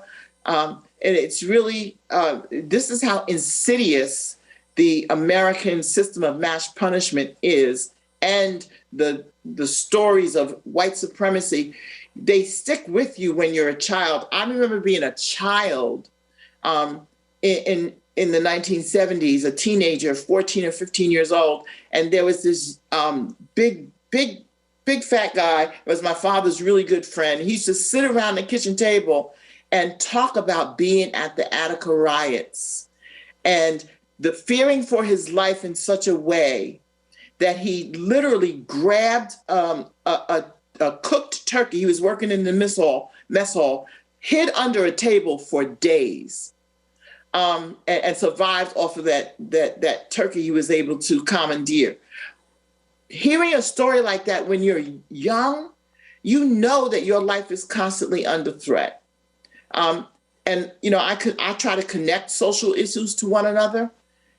There's no wonder that our lives as Black people, as Black women, are being diminished year after year. In the last year of COVID, life expectancy in the United States went down by 1% for white men and white women, largely because of an age group that was impacted by COVID. But during that same period, it went down 3 times as much for Black men and Black women. So we are always under threat, whether it's being shot down like dogs in the yard at Attica, or whether it is some mysterious disease that is in the air. The white supremacist model of domination and power is also in the air we breathe. And women are here to stand with men, and we know that men stand with us as well.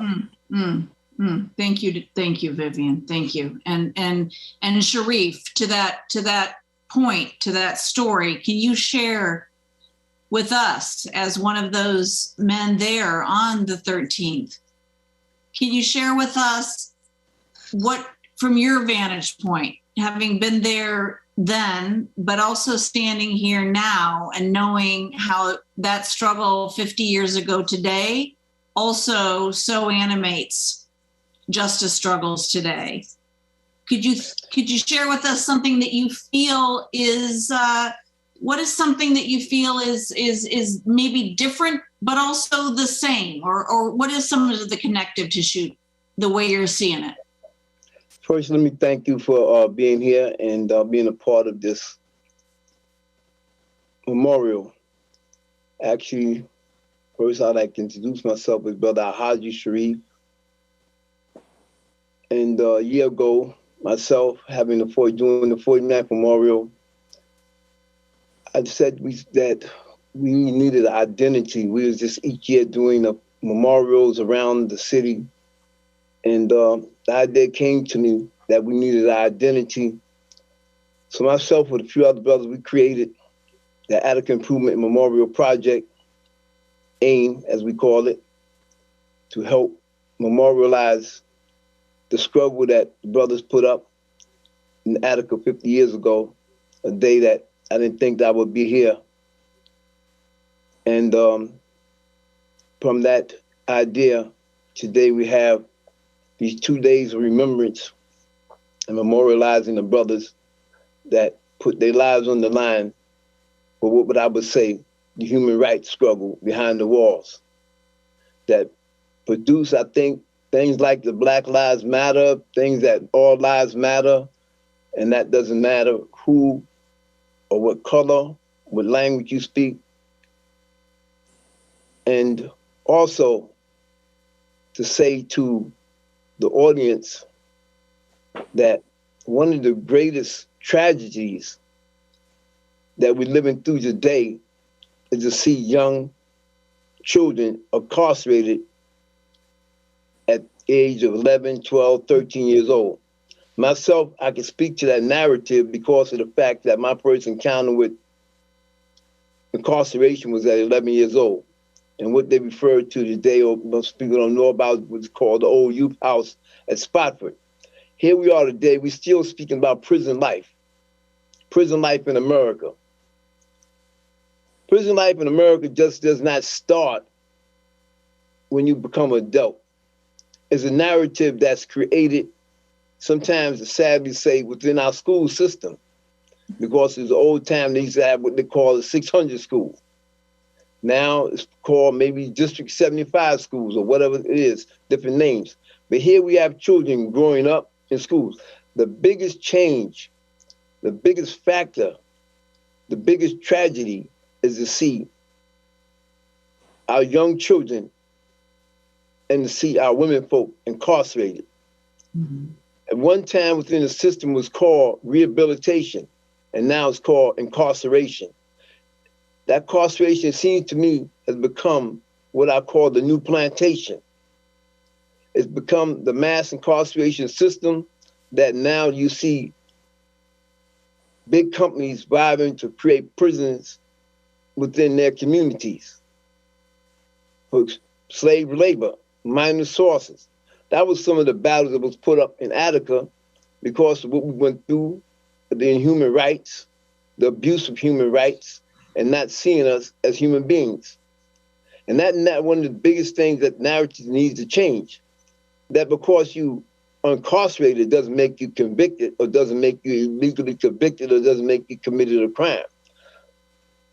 Some crimes are committed or may have been happened because of simple misunderstanding, of lack of communication between the two individuals, lack of understanding between family members, but yet those incarcerated, that comes down to a conviction. Here we are in 2021 with millions of youth, women, children, adults incarcerated. It's sadly to see how a country as big as America, as productive as America, that we allow our children to be lost. Attica is all of us, and that's one of the biggest things that I love to hear, because as the old saying goes, that it takes a village to raise a child. It also takes a village to destroy a child. Mm. So here we are. We have to find our ways to change the narrative that everyone that's incarcerated is guilty of a crime, and change the narrative of prison life. That was one of the reasons that I helped create and co-founded AIM, Attica Improvement Memorial Project, because my goal is to help educate preteens to business and parenting skills, because I think that's one of the things that's missing out of the school system, that they got into more education, we call academics, but they forgot about how to socially motivate our children and socially motivate the parents. And we have a lot of young parents today, and that's due to the fact that we have a lot of young parents also lose the skills to how to motivate them. So Attica is all of us, and we all must be a part of it and make a part of that change. Thank you, Sharif. And it sounds to me like one of the key themes in what every single one of you has said is about the connective tissue of every member of this community being part of the same struggle. Sharif, you mentioned this phrase, Attica's all of us, which is the unifying theme of this entire panel, the panel that met on the 9th, the panel that met today, the unifying theme that your organization that brings it together, the slogan that brought the brothers together 50 years ago. I want to go back to you, Vivian, and ask you, when you're thinking about today and you're thinking about the justice struggle, that's all that still needs to be done. So many needles have been moved on the one hand. When we think about the state of New York, when we think about the nation, we think about all the struggles that have, in fact, netted important changes on the ground, all the work that's been done. And yet, as we just said, so many people are still languishing inside. It feels to a lot of folks that the needle's barely moved at all. What gives you hope that this justice struggle is moving forward? What gives you hope that the Attica is all of us is going to move this needle? And what worries you that we need to look out for so that it does, so that it is going to take us where we need to go? And I'm going to ask the same thing of you, Angel, and then Sharif. I'm gonna leave that with you because you were there 50 years ago, and I want you to think on that for us and share that with us ultimately. But first, Vivian, take your time and think about it. What worries you, but also what ultimately gives you hope about it? You know, ironically, what worries me and what gives me hope are flip sides of the same coin. Because I look at the history of Attica, the reluctance of some states to even provide basic health services to incarcerated people during the midst of a global health crisis. I look at the ways in which we are in captivity, even when we are in our communities, in our streets, where we can have a succession of events that we saw in 2020 that are not unprecedented events, but our awareness of them became unprecedented because we were in a pandemic quarantine and we were forced to watch America be what America is. So what worries me is that after the rush of corporations that rose to the occasion, after George Floyd, Breonna Taylor, Ahmaud Arbery, and so forth, and started diversity and inclusion initiatives, the rush of philanthropists that wanted to suddenly fund racial justice initiatives, the rush of organizations that wanted to launch racial justice initiatives, I am sensing the shushing of the pain. And every time we get to this point in our history where we are forced to confront America's violent birth, because the birth of America was a violent act, when we're forced to confront that, we shush it, we quiet it, we squelch it. And as soon as the streets calm down, it is back to racism as usual, punishment as usual, capitalism as usual.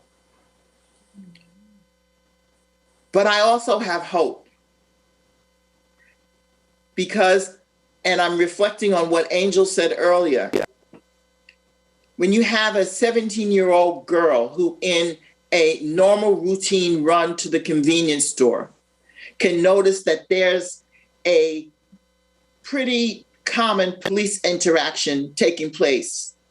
Looks like just a simple arrest, but her instinct told her that this Black body is in danger and I can make sure that the world sees it. The bravery, the courage, the fortitude it took for her to stand there for 9 minutes and to film that. She will never be the same. Mm-hmm. The trauma inflicted upon her is real. Mm-hmm. But she exposed to the world the trauma that has been inflicted on us for centuries. So my hope is in the youth. My hope is that youth are entering into these universities, and universities are forced to listen, even the big ones, like Columbia. Columbia has 3 or 4 different justice initiatives going on now. That's never happened before. And they are always including directly impacted people in that work to guide and shepherd what they're doing. My hope rests with the youth, because doing business as usual is not going to get us anywhere. We need to invest in our youth. We need to support their efforts, guide them, counsel them, advise them when they ask for it. But when they're not asking for it, take a back seat. You know, I've done what I can do with the years of my life. I'm anxious to see what the next generation is going to bring, because I believe they're going to resist. Mm-hmm. And they're going to resist with a type of courage that we haven't seen since the 1960s.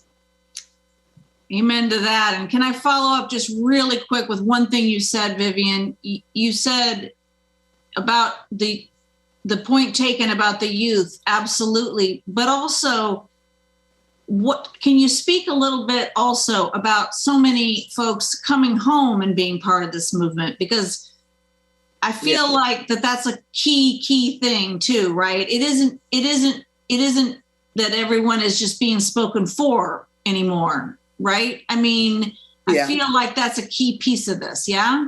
That is a number one piece. And the only reason I fail to mention it every time is because I'm always speaking about that. But please speak on that, because I feel like that is also really different. Even when I say youth, because these are youth who are impacted by the system. Yeah. But more and more organizations around the country are being led by people who have been released from prison, who have come out, who have started organizations. And if they haven't started organizations, they've joined coalitions. There's Just Leadership USA. There's the formerly incarcerated and convicted people's family movement. There's all the justice centers at Columbia University. There are directly impacted people leading organizations that were traditionally formerly led by, white lawyers. Yeah. People are finally understanding that the power to change a system comes from those who are most harmed by that system, are put in positions to make decisions about public policy that impacts changing those systems. So thank you for reminding me of that important point. Thank you. Because the hope lies. So thank you, Vivian. Angel, can you take that same question and share with us what is most gives you pause or fear about the future, but also what gives you hope?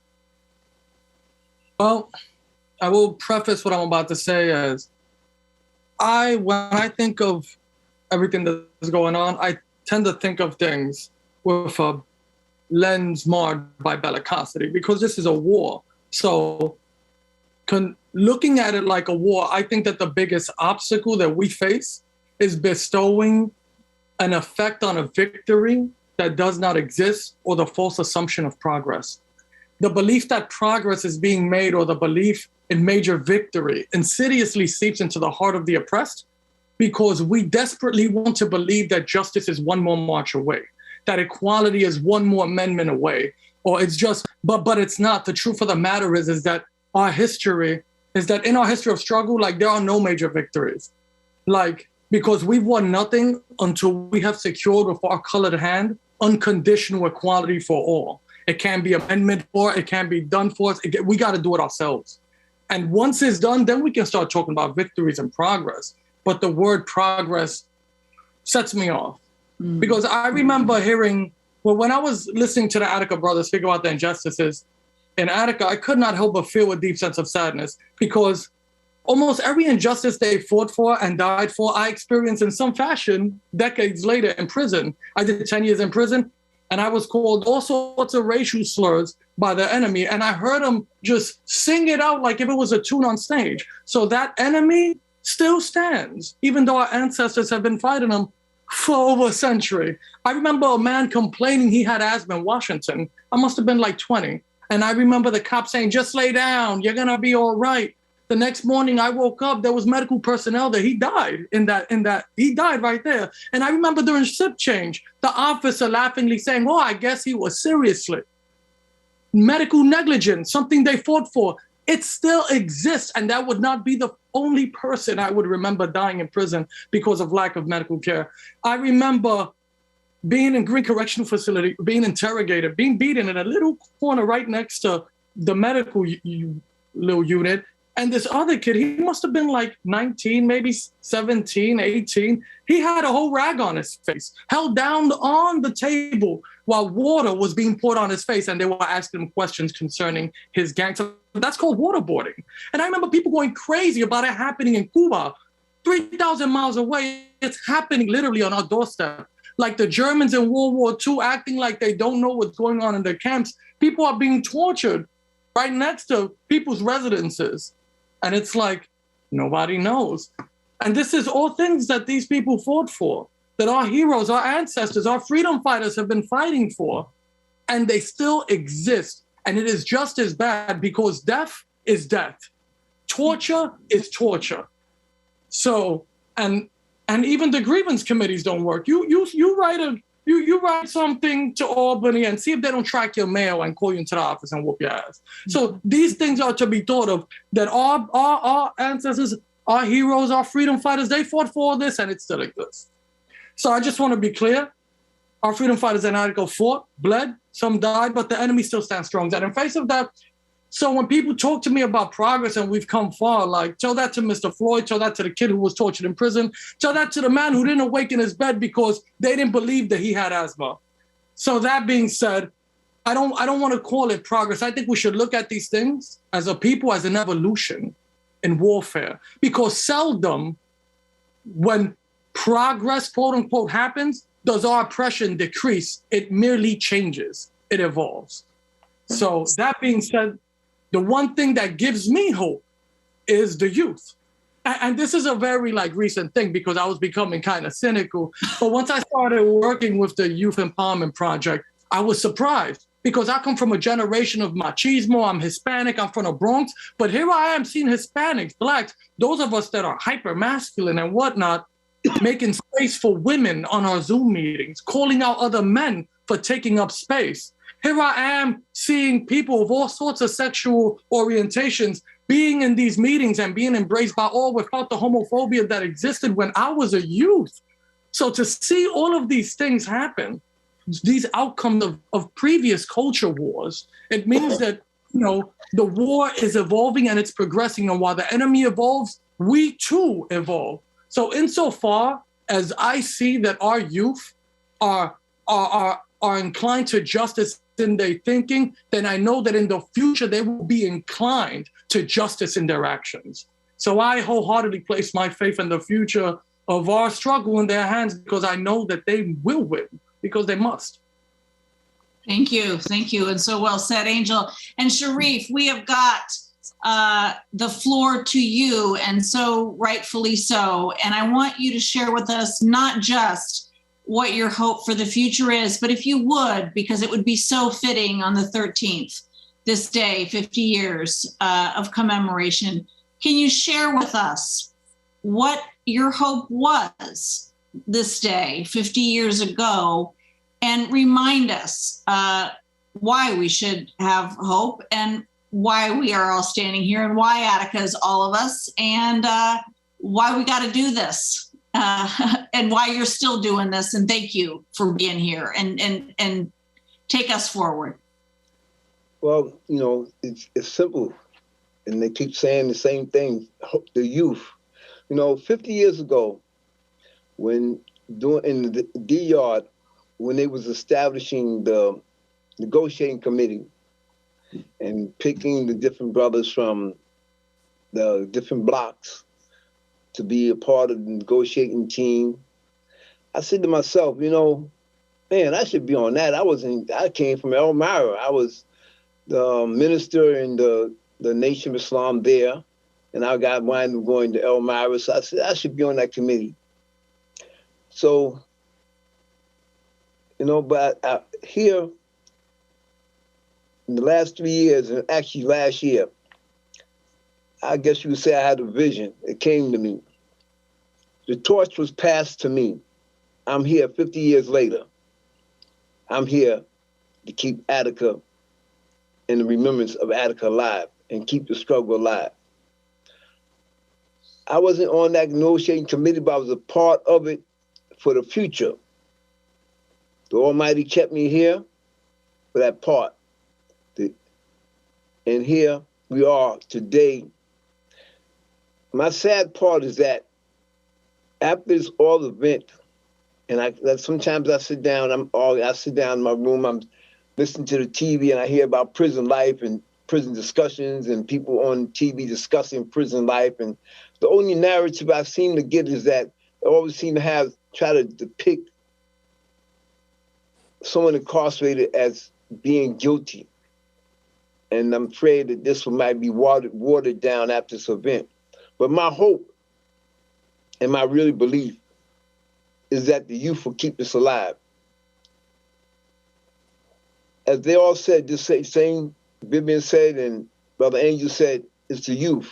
Because I was 22 years old in Attica in 1971. Now I'm 72, 50 years later. I was the youth then to keep the struggle alive. There was brothers like Black that were older than me, and there was other brothers like Aljunde, brother Jomo, different brothers that kept it alive then, and the torch was passed down from generation to generation. Well, yesterday, we had a rally down at Foley Square, and that rally started a little early. We ended a little early, but someone came to me today and said, you know, brother, you ended early, but you know, a young lady came later, and she came, and she was about 18 years old.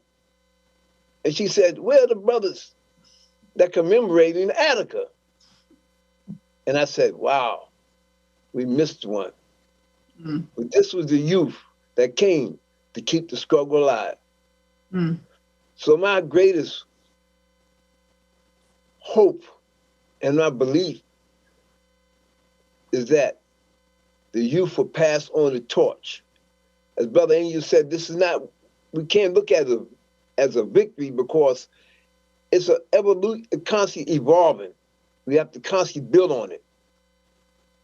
Attica is all of us, and that means transcending colors, transcending languages, transcending sex orientation. We have to push and keep the struggle alive for human rights behind the walls and get rid of the narrative that because you're convicted of a crime don't mean you was guilty of a crime. There's too many people that have been incarcerated because they could not afford to get out on bail, and they are incarcerated because of the fact that they didn't know how to sustain themselves in prison under torture, and they just submitted and pleaded guilty than rather to be tortured and be browbeaten over and over again, and they just submitted. Attica is all of us, and we must take the victory, each one of us, to the next generation and pass it on. I'm so proud to see that so many individuals who are ex-offenders being a part of the struggle. I'm tired of actually just hearing people that has, and this is not a slight to them, but people who are coming out of scholarly backgrounds, taught my prison life, and I have spent a day behind the walls. When you spend a day behind the walls, spend time behind the walls. I spent 10 months in solitary confinement one time when I was young. But the youth have to be the forefront, and we have to get out there in the struggle and push our youth, educate them. Attica has to be all of us, and we keep the struggle alive. We cannot let it die on the base of skin color, cannot let it die on the base of language. And this is what part of this injustice system does, has pitting gang warfare behind the walls and pitting different nationalities against each other and keeping this prison life and this prison industrial complex alive. That is one of the pitfalls that has destroyed the things that was done in Attica. Because in Attica, there wasn't Latinos, there wasn't African Americans, there wasn't white. They were Attica brothers, and was all there for what? For human rights. The human rights struggle behind the wall started with Attica, and we must not let it die. Attica's all of us. Thank you. Thank you, Sharif. And thank you to all of the panelists. And I will say that one of the things that gives me hope as one of those scholars, forgive me, is that in 2021, one of the things that we are seeing is that there's movement in the streets and there is movement behind the walls. At the same time, there are people rising up behind the walls. There are people rising up in the streets, and we have not seen that at the same time since 1971. And it's youth in both places. And that Attica is all of us phrase is resonating in 2021 like it has not resonated since 1971. And that gives me hope. And I thank all of you and Mamiya from the inside for sharing his insights with us tonight. And I hope that we will take Sharif's words with us as we leave tonight. Thank you to Reverend Vivian Nixon and Angel Solis. And thank you so much, Brother Sharif Alhaji, for sharing your insights from D-Yard 50 years ago tonight. And thank you to all the other Attica brothers who are not with us here tonight from 50 years ago, and those who did survive D-Yard and who are around the state of New York and in North Carolina and all over this nation, who are with us in spirit and who are not with us on this improv. We always say Attica is all of us. Attica is all of us. Is all of us. The battle goes on, the struggle goes on. Attica is all of us. Attica is all of us. Attica is all of us. Thank you all. Thank you. Good night.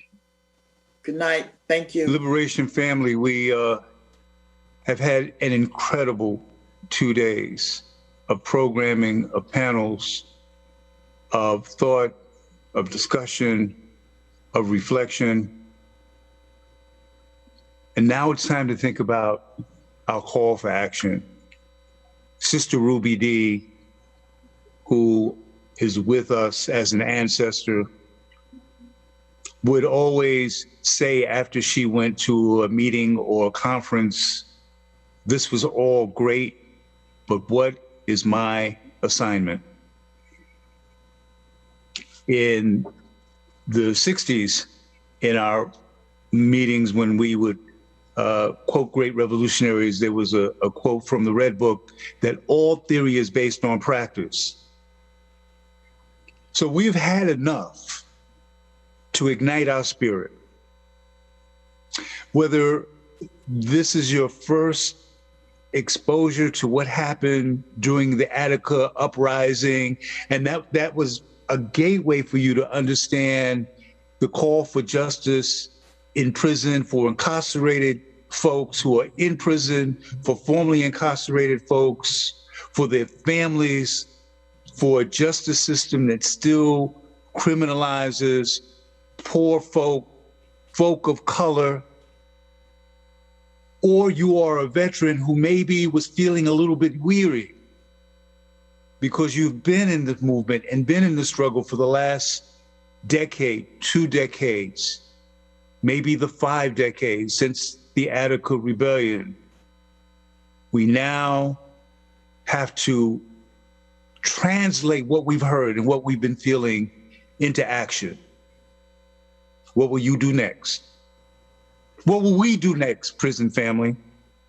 Collectively, individually.